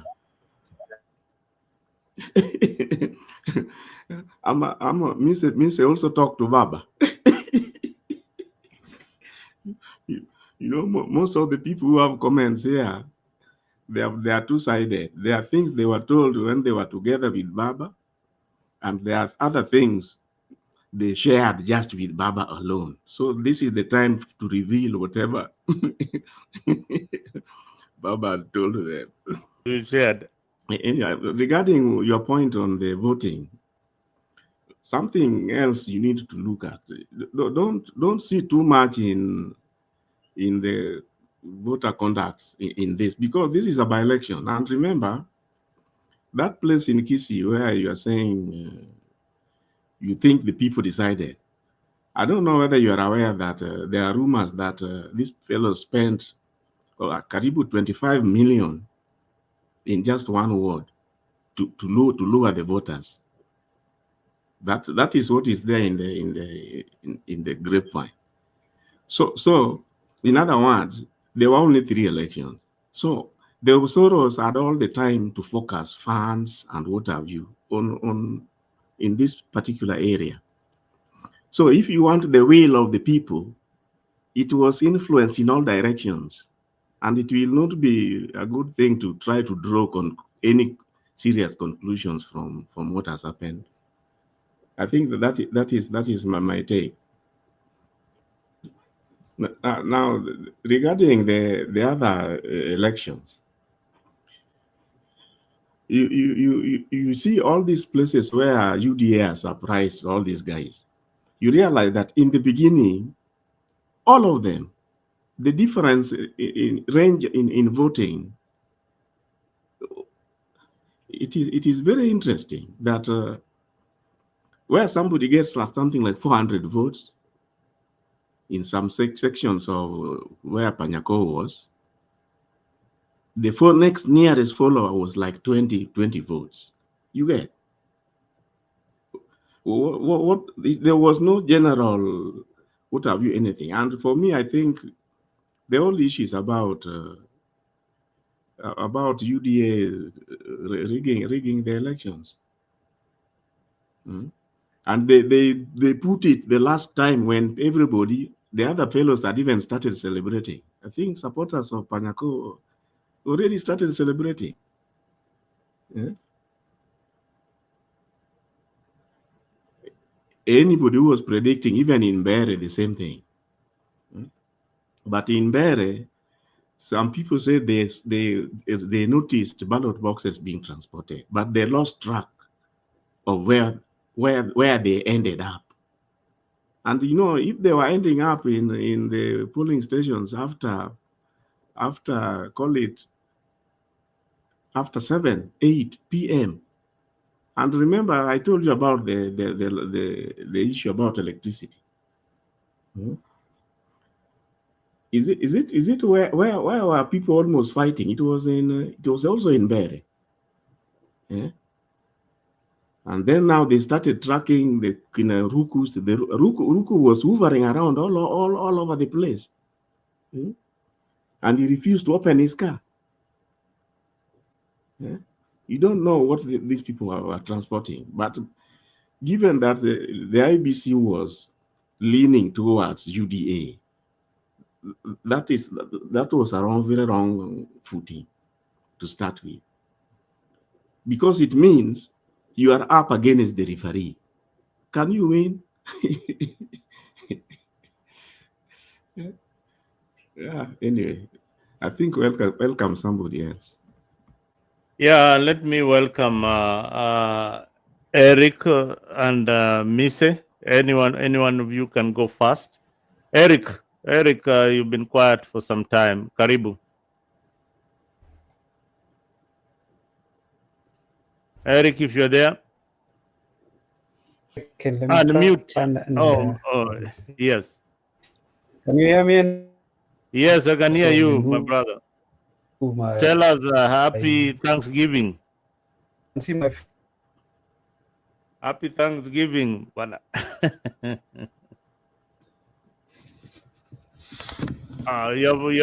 mic. Unmute your mic.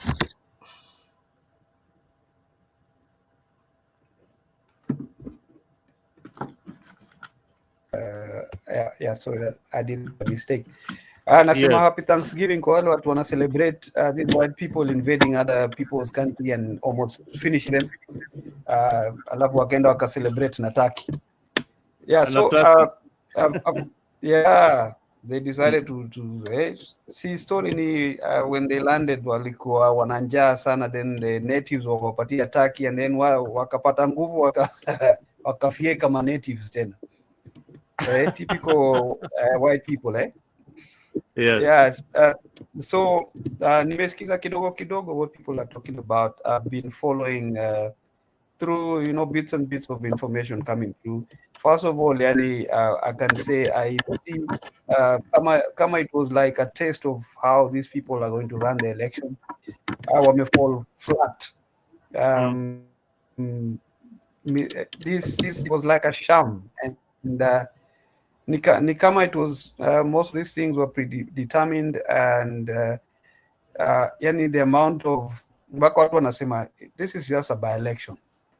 The amount of violence that's been there, it's like the presidential election. So, and I really doubt that the results actually truly reflect what the people voted. Because there's other areas where there's those violence to the point where the ballot boxes are stolen and ballots are all over the floor, polling station. How would you even call that credible? Yeah. So, and I think this is an indication of what 2027 itakuwa. Then we are in for a very rough ride. Yani. I'm thinking the amount of violence that's going to be unleashed in 2027 will probably be in the same, in the same vein or the same standard as maybe 2007, because it's actually below what wanasema this guy would do anything to hang on to power.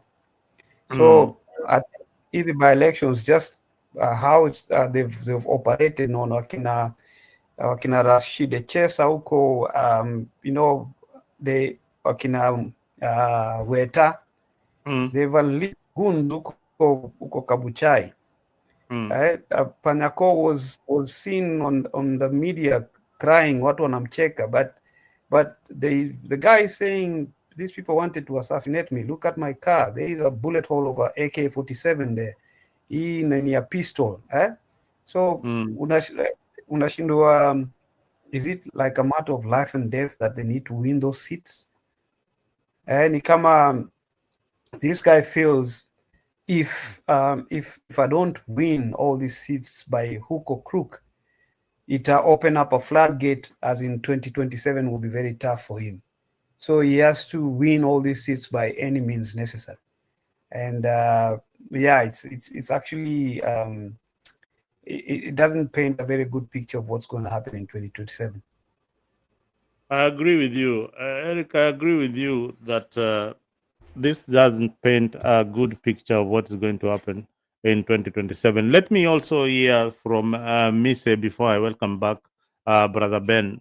Kidogo in 2 minutes, Mise, your intro. Yeah, thank you. Thank you, Nikki. It's been a while that we've not been here. So you and me vote for, and we were very much abused in this social media because we were supporting William Ruto, who has successfully let us down. So I hope that when 2027 comes, he shall, join us the other side with my brother Milton, and we might have unscripted and non-scripts to join us and everyone, so that we can have a performer. This time we are going not to elect a politician, we are going to elect someone who is going to steer our country to the direction of development. But most importantly, let me respond to the question that you asked our brother Milton about the voting pattern of the Kisii people. I think the Kisii people are very they are very strategic in the way they vote. Considering or owing the fact, the experience that we had experienced in 1997 during the Molo clashes, and as well as many years when we have seen politically. So when we have seen people during the election where the Kisis get targeted. So I think the Kisis have invested, when it comes to investment, they have invested every part of Kenya. So everywhere, just like and I've seen the Luos also have picked up and also investing as well. And so every part of Kenya where you go, you will find a Kisii and a Kikuyu, either in terms of investment. And I think that kind of instills a little bit of fear in them, and they try to balance in their voting so that they don't get ousted from respective areas where they have invested. So when it comes to Kalenjin, we have our people there, but we had a very bad experience when in 2007, in 1997, I think as well, and therefore we learned that we have to balance. We have always been having a pattern of 49, 51, or that kind of pattern to try and balance so that we can survive. So I don't think the Kisis is actually, safe for the time of Nyachai. I don't think the Kisis is a tribe that you can rely to get a voting block from, because they kind of take care of their interests first, and as well as I agree with what Milton said, that our attitude as well is that we can go back home and eat our matoke and survive whichever way we can survive, regardless of who has been voted for. And the other factor is that Kisses are also well traveled, and since they are well traveled, their families rely on diaspora remittance, and because of that, you find that even if we we want good governance, but still, if you look at the two counties of Nyamira and Kisii, they don't heavily rely on the government to give them handouts to survive. Most of the development that is actually within Kisii and outside Kisii by the Kisiis is actually self-driven and out of their hard work. That's what I wanted to add. Well, thank you. Well put, Brother Mise. And I hope that we will tag along where you are heading in your next political journey. Hopefully, on the opposition side, and we are never going back to UDA after Well said. after Well we said. struggled so hard for UDA to win. And a non-script was there telling us all sorts of things, and we kept on grinding and telling them that Ruto was winning, only to disappoint us the last minute. Let me welcome Brother Ben. But Nick, before you go, before you give a non-script a platform to start slandering us and putting us into a corner, let it be known that whoever a non-script was supporting at the time equally joined the broad-based government, and therefore he came home at the end of the day, at the end of the evening. He was among the chicken that actually came home to be roasted, and therefore he does not have any moral authority to start slandering us in any way, because he's part of the very same government that has failed us. Thank you. I know a non-script has got the right to respond. Let me just tell Misa that if you remember the popular Atupangwingwi,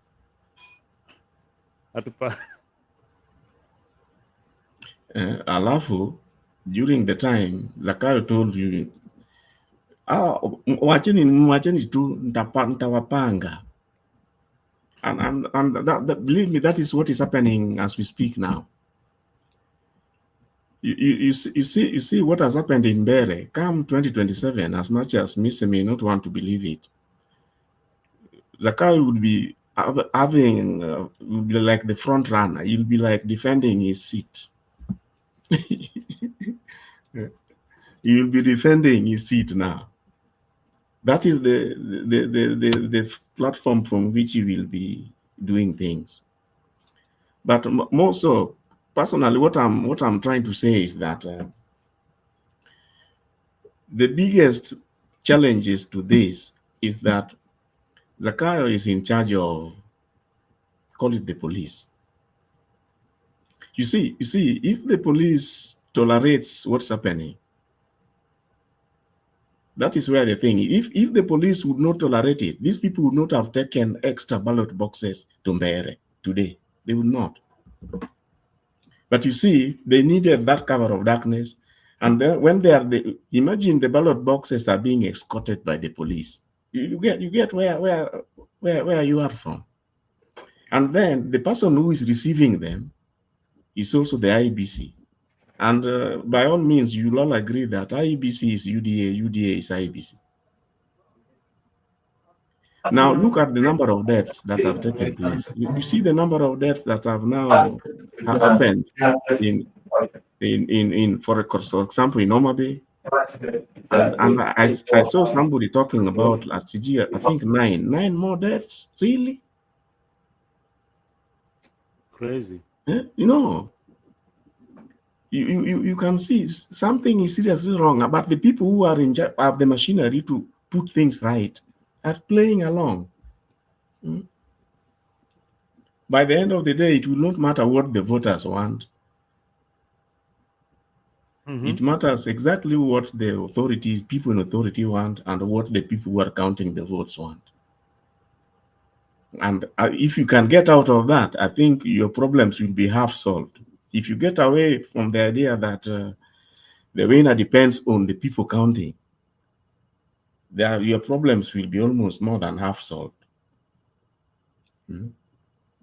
I think you're right on non-script. I mean, if we depend on the government to try and solve the problem in the elections, and yet they're the beneficiaries, then again, there's nothing that will be sorted out in our politics. But I think the outcome in elections really matter. If we come out in large numbers, then that will indeed make things change. Exactly. Yeah.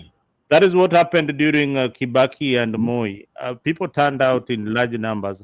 And even in 2007, when Raila won the election, people turned out in big numbers, such that you could not tilt the scale. It was leaning towards them. So you cannot the numbers matter. You see, numbers matter. Take the case of Panyako. You see, he went there, and as you say, that he submitted, to the whatever. He was even there alone. If he had the proper serious numbers, serious wananchi, he would have gone there escorted. Yeah, by serious Kenyans that you can see. He threw his hands in the air. He did what? No, he already, Panyako already gave up. I think publicly, and Erico will tell you, in the Luya culture, when you are so defeated like that, I don't think Panyako will run for any other seat in the future. He's defeated, and that is a defeat for Boni Alwale. Those people who are on his side, it is a very, very big blow for the gubernatorial aspirant in that region. It is also a sign that UDA, with the money machine, Farouk Kibet camping in Western, they can manipulate the results so easily. I don't know what you guys make of this. Brother Benson. Hey, can you hear me? Milton comes in. Yeah. I can see a non-script is quite long time. We used to meet as Mtembei na sijamwona kwa muda mrefu. Mise tu, we used to Mise naye saa zingine tunakutana kwa channel, lakini ni kama amepotea kidogo. And I can see Dr. Milton also there, and Erico. So right now, what we are looking at post by-election. And from what has really happened, is kind of like we are benchmarking for 2027. What is going to happen? Because I think we've got like a preview or a picture of what 2027 will be. So first of all, I will start with IEBC right now. IEBC, from the look of things, they've failed terribly. They've failed terribly from the onset. Yeah, and it seems they were not playing their role as the referees, but seemingly they were playing their role like a partisan. There's that kind of like a part they were playing that role for. So that one also tells the opposition that things are not rosy when it comes to 2027, especially when it comes to IEBC. That is one. Secondly, we are also looking at the security agencies and how they carried out themselves in this. Non-script has just told you how the voters, and they were the people offering the protection to maybe those votes that were being transported to Mberem. So it tells you, and it paints a picture how the 2027 will be.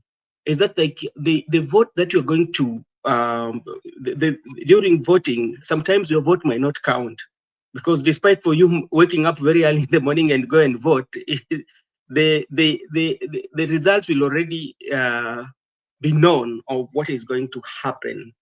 Again, now come to the candidates themselves. When you look at the candidates were not running here.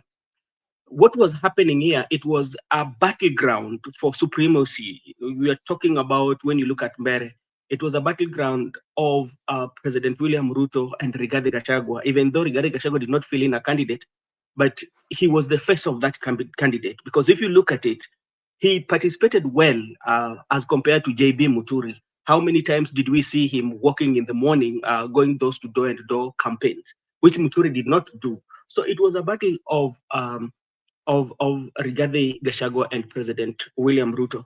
But another thing also I might look at, even though with those irregularities that are coming, I'm looking at the percentage of the defeat, especially in Mbere. You find that 400 is 400.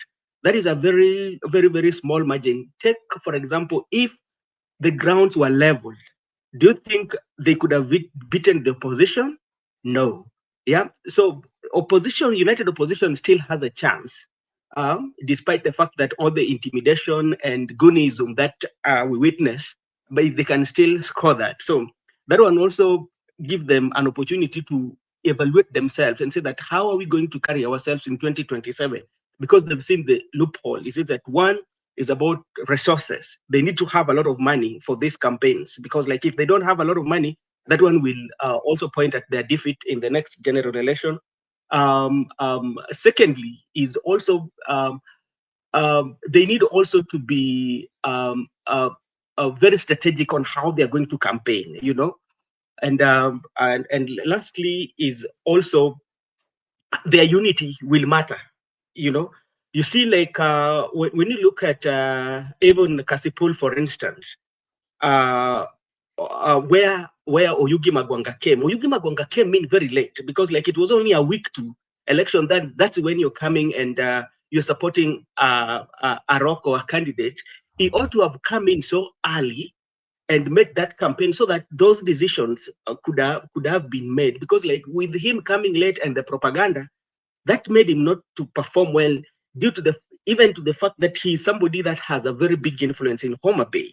So that one is there. And for Yugi Magwanga, I'm seeing a situation whereby he's going to be impeached, because this one has given Wanga a quite edge, especially in politics of Homa Bay, to have a voice, despite the fact that people were looking at her like somebody who is now very weak after the death of the Right Honorable Prime Minister Raila Odinga. So with this win, at least it has boosted the morale of Wanga. Now coming to Malava. Malava was quite much interesting, and so many things have played part in Malava. Remember, Boni Alwale, who is a UDA, was supporting Panyako, or the broad-based government was supporting the UDA candidate.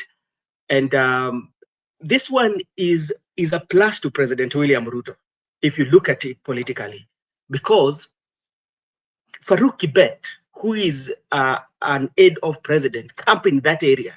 So which means it tells you how interested President William Ruto was so much in this campaign.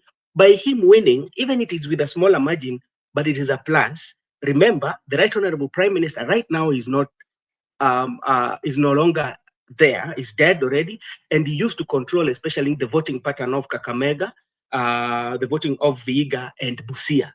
So with the absence of Raila Amolo Odinga and at least president getting that vote, at least is giving president hope that, okay, now I can control the politics of Western Kenya. I need not to get all the votes, but if I can get that thin win or that smaller percentage of win, is good for him. So which means the people who right now have made attempts to do and to evaluate their strategy and everything is the united opposition. If they don't have clear a strategy, I tell you, they're going to find it rough. That is my observation for what took place. Well, thank you for that brilliant observation of what took place. I can see a non-script. Non-script, go ahead.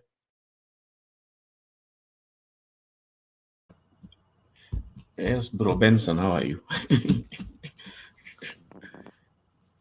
Benson is still there. Yes, he's there. Yes, you see, that observation is very accurate. And in fact, rumors are this that Boni Alwale is not going to be the whip for much longer. Boni Alwale is not being the whip for much longer. But I remember, Mzalendo, you were trying to ask, what do Kenyans need to do? Because the writing is on the wall, and if the malpractices are, you don't find a way to stop them. Yeah. You see, Zakayo is busy maneuvering perception to help him continue in the malpractices trend. He's busy manufacturing that. You can imagine the win in Bere is false, the win in Malava is false. I don't know about the other side. What happened in Magarini, by the way? Does anybody know? In where? Magarini? Huh. It's ODM. I think ODM won in Magarini. That is interesting because in the beginning, I remember the candidate had gone to the police station to make some complaint of. I don't know whether you saw a clip like that. Earlier on, the candidate was seriously complaining about rigging in that side.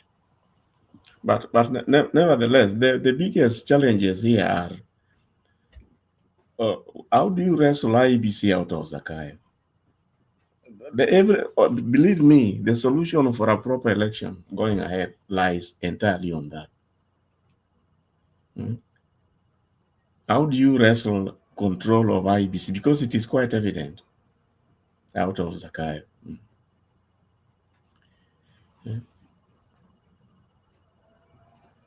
I think you are posing a question, but yes, in Magarini, the ODM candidate won. I've seen Gabriel Aguda already posting and saying that the third form 36A to be officially posted in the IEBC portal is from Magarini constituency, Kilifi. Where the candidate for ODM has won. They said ODM was dead and buried with Baba Raila Odinga. They didn't know we were seeds. I think for for the situations in ODM, it is too early to gauge their strength. They have lost in Nairobi. Their candidate in Nairobi has lost. They were not able to field a candidate in Malava. That was their stronghold. They were not able. In Nyamira, they were not even able to participate in the process in Nyamira. And even if they did, their presence is not seen in Nyamira. So ODM in Kisii is totally gone. I only see Simbarati participating, but I have not seen Simarati delivering anything in Kisii or Mise. I don't know whether you guys can tell me whether Simba has delivered a seat for the ODM party, despite being the governor and the deputy chair, the deputy party leader for ODM. Mise, Brother Ben. Thank you so much. Brother Bennett, did you read my message, first of all? Can you moderate a bit as I step out to take a leak? So how long are you going to be out? Because no, a few minutes. Okay, no Let's problem. go on. Because I'm somewhere. Let me see. I know. I'm okay. Now, okay, you can go. Thank you so much, Mzalendo. Let me moderate a little bit and to pose your question about in TC. You know, if you look at the trend of voting, especially in Nyamira, where the three ward went to the United Opposition. I think one of them went to, is it UPA? Two went to UPA, then one went to PDP. Yes, it tells you the strength, especially of Omugusi, is headed towards where Matiang'i is. Oh, Benson. Yes, sir. PDP, the one for Magara. with the PDP.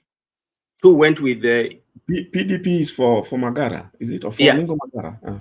Yes. Oh. Yeah, yes. One of them won with PDP, then 2 of them won with the something like UAP. So it tells you it is headed towards Matiang'i. So I don't see, especially Simba Arati in the Omogusi, if things stand that he's going to deliver. Remember, even there, Osoro tried his level best to go and bribe the community over there, and he was chased away. So looking at it, so which means the larger Omogusi, I don't think will align to ODM. Maybe it's going to those times of Nyachai, whereby they're going to vote as a block. So that is my observation. So I might be wrong, but that is what I can say on what has just transpired on Kisii and Nyamira. Miss, are you there? Erico? Yeah. Okay. All right, go ahead. Okay, this Miss has taken a walk. Eric, okay, go ahead. Anyway, Benson, let unknown. You are yet to respond to what I was trying to ask. Yeah. Okay, go ahead. Which is to do with you see the referee. Yeah. In any match, in any match, so long as the referee has got some ideas, inakuwa ngumu sana. Now you can imagine, because it is quite evident that the IBC is. Let me just give you a brief of the fear that was, for example, in places like Mbere. You know, in every polling station, you are supposed not to have more than 700 voters. See, are you aware of that? That is the law. Yeah. So now, if you are doing the elections for a member of parliament, these things normally are taken at a central place where the returning officer will be. You get? Yeah. Now, in other words, if you are conversant with what used to happen in the past, most of these things were taking place during the transportation. Now, you see, there are witnesses and what have you, or you when every time a box is sealed at the polling station. Now, the challenge here is that some people will go escorting those polling boxes, ballot boxes, to the polling station, and normally the so-called agents are there. You are lucky if your agents are not compromised, so they'll stick and guard the votes. But here comes a situation whereby sometimes when people are getting tired, and interestingly, the transportation of the ballot boxes is done by the same security officer with IBC officials, people who are interested. Now, you can imagine in between, like some of them use those big police lorries. In between, some of the agents don't want to be there. They want to be maybe escorting the lorry, but they want to go to the counting place hall in their own transport. So normally they don't pay attention to what happens in between. And in the past, it is during the transport when people used to inject additional ballot boxes. You don't know they are coming from where. And they are all what, to make matters what, they are all IBC. These days, they are all IBC material. I don't know whether you have seen in some of the big polling stations, the counting halls, there are so many of those ballot boxes, so many of them. Now, in Mbere, they are saying that they are sure of at least 30 additional ballot boxes from, you don't know from where. Now, what does that tell you? It simply tells you that the referee is part of the cheating game. And there lies the problem. I agree with you. And I said from the onset, especially when this by-election started, or even when the commissioners were being vetted. And there is a chain of political interest, especially in the big political players, the elites in the political class. There's that chain web that connects each one of them. And if we had we are having that, and that one has always been our downfall, especially when it comes to election.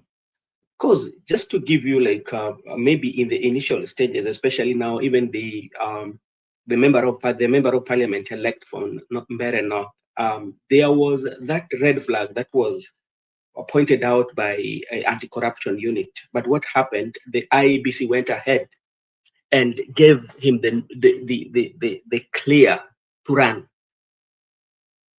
That alone, that is one. The second, Benson, I thought they were trying to imply that the red flag and the candidate are not one and the same person. No, it's the same person. If you go to like when was this? One of the dailies gave it quite much explanation on it. So that was a red flag. That is one.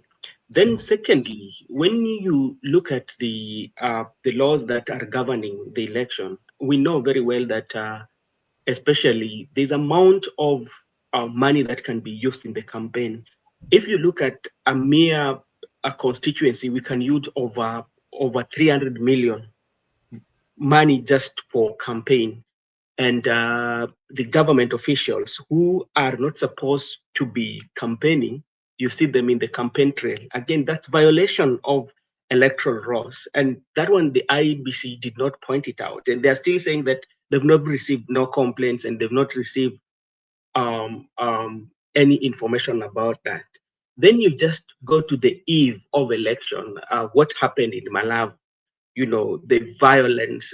What happened to where Panyako was in his hotel? What does that one tell you? So it tells you that the IEBC are speaking. Who should be the custodian? Because like their main aim is to make sure that the people vote, they practice their voting rights, and you elect somebody that you like. But if the environment where you are voting, there's an intimidation, there's chaos, how do you expect people to come and vote? That scares people away, And you then come and say that the election were credible. So on this, I tell you for a fact, IBC is a big letdown to Kenyans, especially in Mbeere and areas where they were having these by-elections. So, and this is a reflection of what is going to happen in 2027. There's nothing new that is going to happen in 2027 apart from what we've seen today. But in 2027, it will happen in a large scale. So that is my observation. So IBC, I tend to agree with you 100% that they have failed the Kenyan people.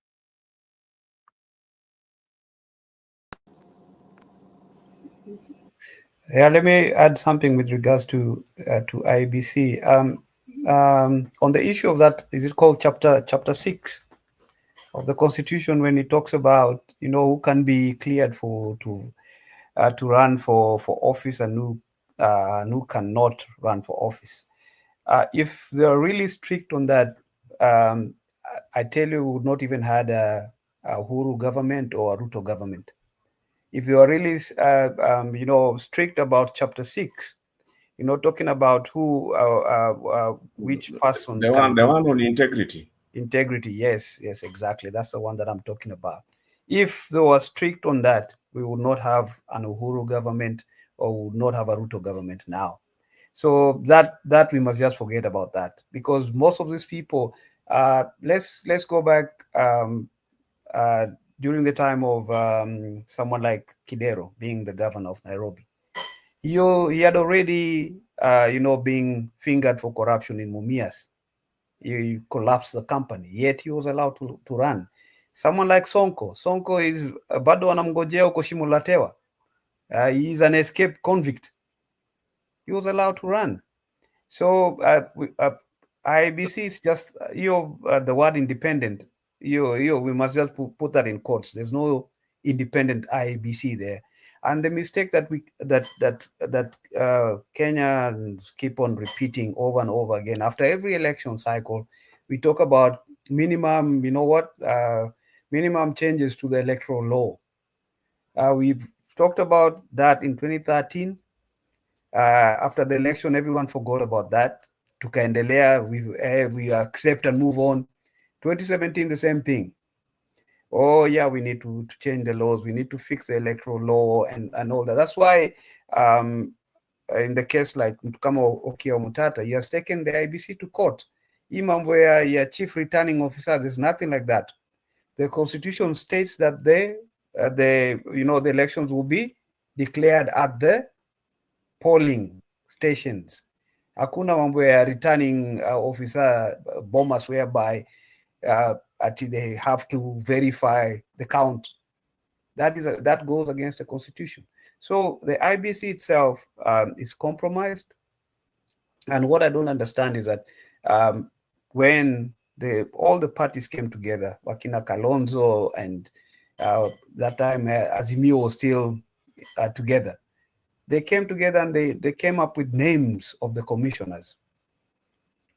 Did they not get people who are credible to be in the commission? Why are we still having the same issues now? They had the opportunity to select people of good character to put them in the commission. Because later on, Wakina Kalonzo wanasema hii ni IBC ya Ruto and all that. So, but there was time for them to make sure that that was fixed. Sai, the horse has already bolted. Yeah, if this what we are seeing now is what we're going to expect in 2027, we might as well just declare Ruto the winner now. Yeah, that's my take. May I say something? Go ahead. Now, there is something that I have been struggling with, because what we are seeing from this administration is what some of us feared way back before 2022, that we were voting individuals with bad manners, and we knew about the bad manners, but we allowed ourselves to be excited by the sweetness of their empty rhetoric. And now we are facing the consequences of that. And I honestly say, like I said in my opening statement, I did say, Nick, that what has happened today has actually given more impetus for more theft of public resources. Because what we are being told, even with the revelations about Wamudende, for instance, that he is still being elected, quote unquote, to parliament, and yet there is this hue and cry about how this administration is not doing anything for the Kenyan people. The effect of this is that people now know that, and talking about William Ruto for a start, he now knows that actually I can buy my way. So we've given him a blank check to steal so that he can have the capacity to deploy. Now, I mean, it is easy to say that these were just by-elections and therefore it was easy to deploy, a CS here, several MPs, even import MCAs from other counties to come and be agents, and it is not possible to do that in 2027. But I want to tell you, we are dealing with the leader of a regime that woke up one morning and Kenya lost 1.3 trillion. And they don't blink. The same character moves around telling people how he has the qualities of previous presidents combined. So nothing will stop him from knowing that at least he can have 5 people on his payroll, fully bankrolled, 5 people in every constituency. We have 290 of them. And you know, now Nick will tell you, I am this kind of person, and we have deployed this strategy. It has worked in the past. You must be able to think like a terrorist for you to defeat a terrorist. And unfortunately, our people want to operate like angels, and you expect to defeat. What I mean, similar to what Americans are saying, the Democrats are saying, you're coming to a gunfight with a knife. You stand no chance. So we must be able to speak in a manner that makes it impossible for these people to even contemplate moving those marked ballots. We need, and whenever I have said this, people have called me a radical. I'm trying to incite people to violence. But Nick will tell you that in 2011, 2012, when we led the reform agenda and the strike at Kenya Broadcasting Corporation, we had to embrace that ideology, that you must think like a terrorist for you to defeat a terrorist. And we were able to do something that had never been done. So today, what we must say is that we need to be deliberate about how we tell our people to make it so painful for those who violate the very aspirations of the people and the rule of law. Such that today, if indeed the people of Mbeere North did not vote for Wamudende in the numbers that we are being told, then the people must exercise their power to come out and speak as strongly as such and say, this is not who we voted for. Because what do the people have to lose? They have all the power. Why would the people allow themselves to be boxed into this hopelessness and helplessness because of a presidency that thinks that the end justifies the means, that the mere declaration of somebody as having won an election should not justify? The people's vote and the will of the people must count at all material times. So as we build towards the next general election, let us not just put our heads and bury our heads in the sand and assume that that we are now being told to comply when the people we are fighting against don't care about compliance. All they tell us is accept and move on. That nonsense has to come to an end.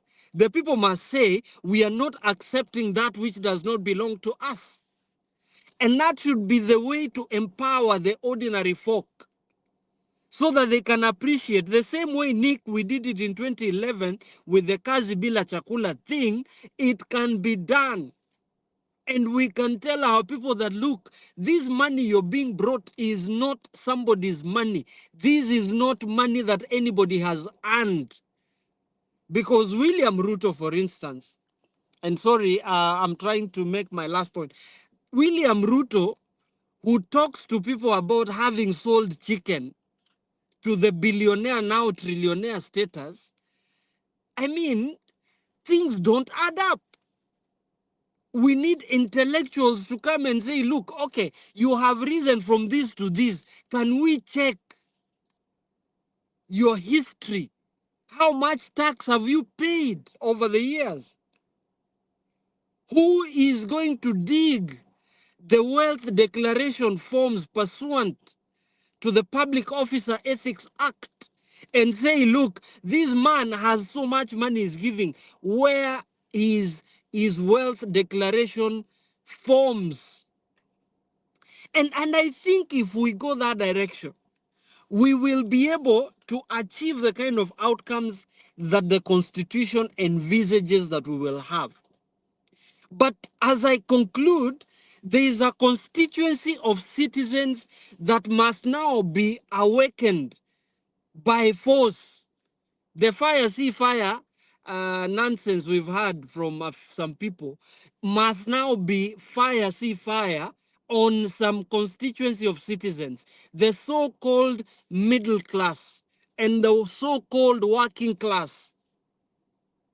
Governance has always in history been shaped by the working class citizens. In Kenya, it is being left to the peasants. It is being left to the illiterate. It is being left to the people in the lowest level of the pyramid. Those people will not drive reforms. They will not change a broken governance system. It will take the middle and working class citizens to make principled choices and say, we are going to wake up, go and vote. We are going to wake up and participate in the elections as candidates. We are going to exercise our power in the office of the citizen, which is the most important office, by making sure that we vote with our conscience. Otherwise, the direction things are going right now, education is being run down and made expensive so that the majority remain illiterate, and therefore they think that those in power are their gods, when it is supposed to be that an awakened citizenry will make sure and remind those in power that they are exercising delegated authority and therefore they are subservient.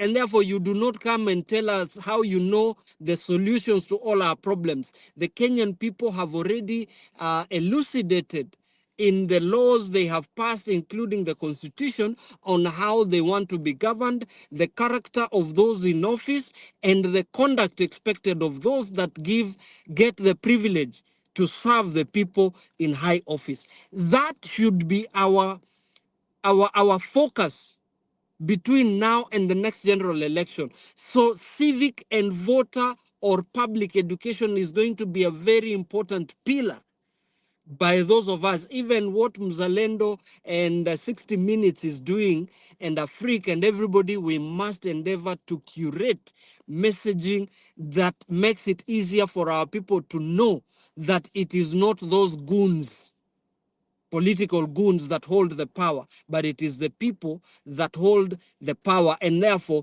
the campaigns and the campaigns are an interview, the elections are the appointment letter that the people and the voters sign so that they delegate responsibility to their servants. Let me stop at that so that we can also hear from others. But I get extremely upset when we are boxed into this corner where we think that the citizens are helpless. No, I refuse to buy that. We must be able to do that. We must do for the good of our country. Otherwise, by the way, Kenya, we can as well forget about it. No way. We are still going to grind, Milton. Thank you. And guys, we are doing our closing remarks in 2 minutes. In 2 minutes. I'll start with a non-script to answer that. Make it brief, make it short and interesting so that our viewers at home can learn something from this discussion. You see, I think the primary or basic problem in Kenya is failure, for example, to enforce laws. And for whatever reason, I don't seem to understand how exactly the judiciary works. You see, Parliament makes laws, like they did. They have apparently made some laws there, which You remember the so-called laws which they were saying that Zakayo signed when Baba died, isn't it? Now, some Kenyans who didn't like this actually apparently ran to court, and they were able to put a stop to this thing. But all that was done was that the laws were stopped from being used. They call it an injunction of sorts. But now that is all the courts could do. It is a bit worrying that after some time, maybe several months down the lane, you remember how the judiciary apparently, following the appointment of most of the key fellow people there by Zakaria himself, it simply means that when these things are referred to those judges, so to say, they are going to look the other side and let these laws just pass like that. This so-called about the cyber laws, the one about land, which are at least have got very bad intentions according to what Kenyans have seen, are just waiting for time lapse, and they'll come back and they'll be implemented. I'm just wondering why the courts could not give full hearing so that these issues are determined, so that you don't wait until we are forgotten, then they'll still be enforced or implemented. You see, when you have the law enforcement officers being accused of this and this, and Kenyans are basically helpless about it. You remember what happened when the IG was summoned to go to court? He could afford to ignore. How many court orders? Especially around, call it the CDF now, or around the housing levy. They were basically, Zaka just had his way, despite the fact that the courts declared these things unconstitutional. Now, if the courts cannot help us, where next? Now, you see, like now, what is quite happening is that I remember during the Supreme Court hearing about the Chebukati declarations, instead the Supreme Court recommended that the board, the IBC commissioners, need to know how to handle their internal issues better. That is all they could do. They all agreed that Chebukati handled so many things single-handedly, which he shouldn't have, but they let him get away with it. Now, today, you all remember the Waluke case, just to mention in passing. The fellow could not even be allowed by IBCs, more or less like the Mamudende case is a bit difficult because it has not been tried. But remember the case of Waluke, the matter went to court, and he was found guilty and imprisoned or fined. Yet, IBC bent the rules and allowed him to contest. Now, when things get to that level, so what else should Kenyans do? The issues about integrity, as somebody, a friend had mentioned here, will mean that about a half of those MPs would not be actually in parliament today. But it is just recycle after recycle. And you can see now it's like Kenyans have nothing to do. No wonder we are saying that, look, Panyako has just submitted into defeat, and it's like that's the end of the road. Thank you. Yeah, I mean, this argument I've been arguing with my good friend and my brother, who's been telling me, Movin has been telling me all these kind of doctrines that are, it's unbelievable. Even people who are so learned, they wouldn't even know what to do. They don't know the right thing. They can't differentiate between the wrong and the right. But Milton put it very, very right, very, very correct. That if you go on a battle with somebody who is holding a rifle, you don't appear there with a knife. With a knife, you must be prepared for this battle. And I think Milton got it spot on. Eric, as we close, can you give us your closing remarks very, very fast? We wind up this show. Eric. Okay. Yeah, from on my side, yeah, I think it feels like a really hopeless situation when you talk about, what is happening in Kenya, and how can we get ourselves out of this jam that we're in. Our institutions have actually let us down. The legislature, the judiciary. We can't even talk about the executive, because the executive is a problem. So yeah, so we are in a tough bind. I can say so, and I think, for us as citizens, we need to now we need to now take the power in our own hands, because we keep on being told that the power belongs to the people. So it has gotten to that point whereby the institutions have failed us, the judiciary are compromised. If you hear about, like, the story of this that captain, can't remember what his name was, how he mentioned all these senior judiciary people that we had respect for, that they were actually compromised, and his case, how he lost his land to these Indians. So you even ask yourself, who can you even trust in that judiciary itself? So the judiciary itself, there's supposed to be a very radical surgery right there. As a population, we need to now, take control of our country. Obviously, the politicians have failed us. We keep on recycling politicians, and they obviously go in there and they represent themselves. They don't represent the people. I'm just hoping that before 2027 there will be that reawakening of the spirit of, let's take our country back, and hoping that we got this, like, the majority of the people that are probably going to vote in 2027 below the age of 30.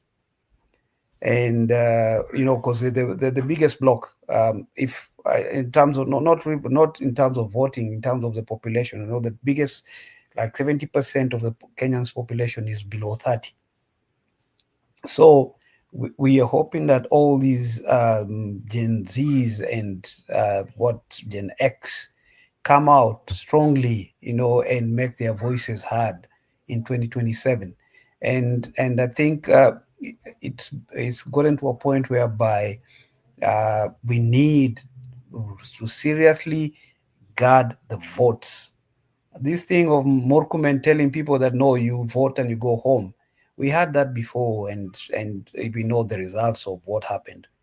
That voting and going home. The next thing, you wake up in the morning, the next day, the results are different, told by Chebukati there, or whoever was there. So I think for me, that's it. Let me not talk so much, because we're running out of time. But my key point is, we need to take back our country, and the way things are going in 2027, if we do not put things right, put our houses in order before that, I think we're going to be in trouble. Yeah. Everybody is saying that these MPs needs to go.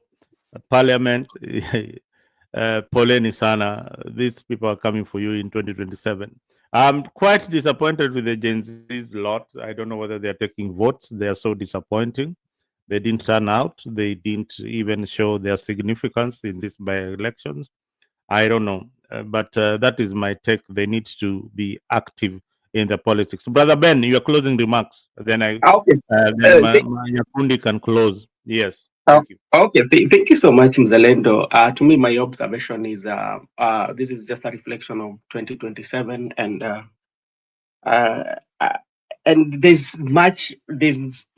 I don't think that there's much advice I can give, especially even to the public or to the voters, because um, um, because the engine of everything starts with the IEBC. So, and I don't know whether it will reach a point before 2027 that the IBC are going to work on themselves and give hope to the Kenyan people, So with as it stands right now, I still have high doubt, especially with the IBC, on how they've conducted themselves during this by-election. So that is all I can say. Thank you, Brother Ben. Nyakundi, Dr. Milton, your closing remarks in 2 minutes.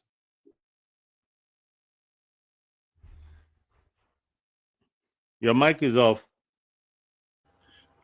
Are you sure Nyakundi is there?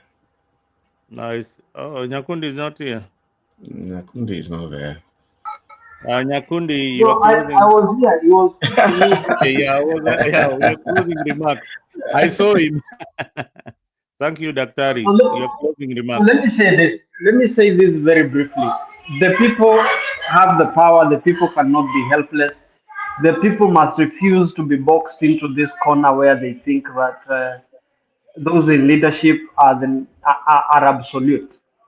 What we must do is keep pushing. We must sustain the narrative against the people that if you don't serve the people, then you don't deserve to be there. And we must never give up. The judiciary, the courts remain our last line of defense. We must ensure that we test the limits. The law must be tested, the courts must be tested. What we need to do is to change the strategy and the approach we give to these things. And once we do that, we should be able to make it impossible for the country to move forward in the direction it's supposed to. Lastly, I want to say this. Let us not fear calling for revolution. And next time, Nick, we have an opportunity, let us talk about how appropriate the environment is for a French Revolution-like movement to happen in Kenya. Everything is shaped, it's structured, it looks like it was before 1789 when the French Revolution finally happened, and for 20 long years they were on the trenches, but they finally got their country on the trajectory of good governance. And remember, the French, they actually inspired the American Revolution, and that is when it became clearer that power belongs to the people, and that people are who they are, not because of their class or status, but just by being citizens. That is what we should endeavor. And whenever we have an opportunity, let us run this people out of town. We don't have to wait. If maandamano would be called today, like I have seen, and this is my last point, Tanzanians have called for maandamano on Tarehe 9 December. If Kenyans can also take the cue from the aftermath of these by-elections and say we can no longer accept for this end justifying the means concept to rule over us, let Kenyans come out on the streets and say, boss, hautatukalia, wewe ni mwajiriwa wetu, we are your bosses. If you cannot accept a thief for a nanny or for your shamba boy, why would you accept your president and your member of parliament and MCA to be a thief? Thank you, guys. Have a good one. All right. Tonight's discussion reminds us that leadership must be earned, and that leaders must have vision, not reputation, and that every election should be a marketplace of ideas, not a battlefield. We continue to hold power accountable. We continue to speak the truth. We continue to demand for a better Kenya. And thank you, my panelists who have been here. I am your host, kama kawaida, Mzalendo. If you have not subscribed to Africa 24 and pale YouTube, you've been watching us. I can see over 300 people watching. please make sure that you are watching us from Tebei platform and Apale Afrique 24 and give us a subscription, a view, or a thumbs up because you'll keep all these bright minds here to tell us what we need to do in our politics. Otherwise, thank you and happy Thanksgiving to everyone who was tuned in from the US and every other person who is celebrating this wonderful day. To the Africa family, asanteni sana and see you tomorrow.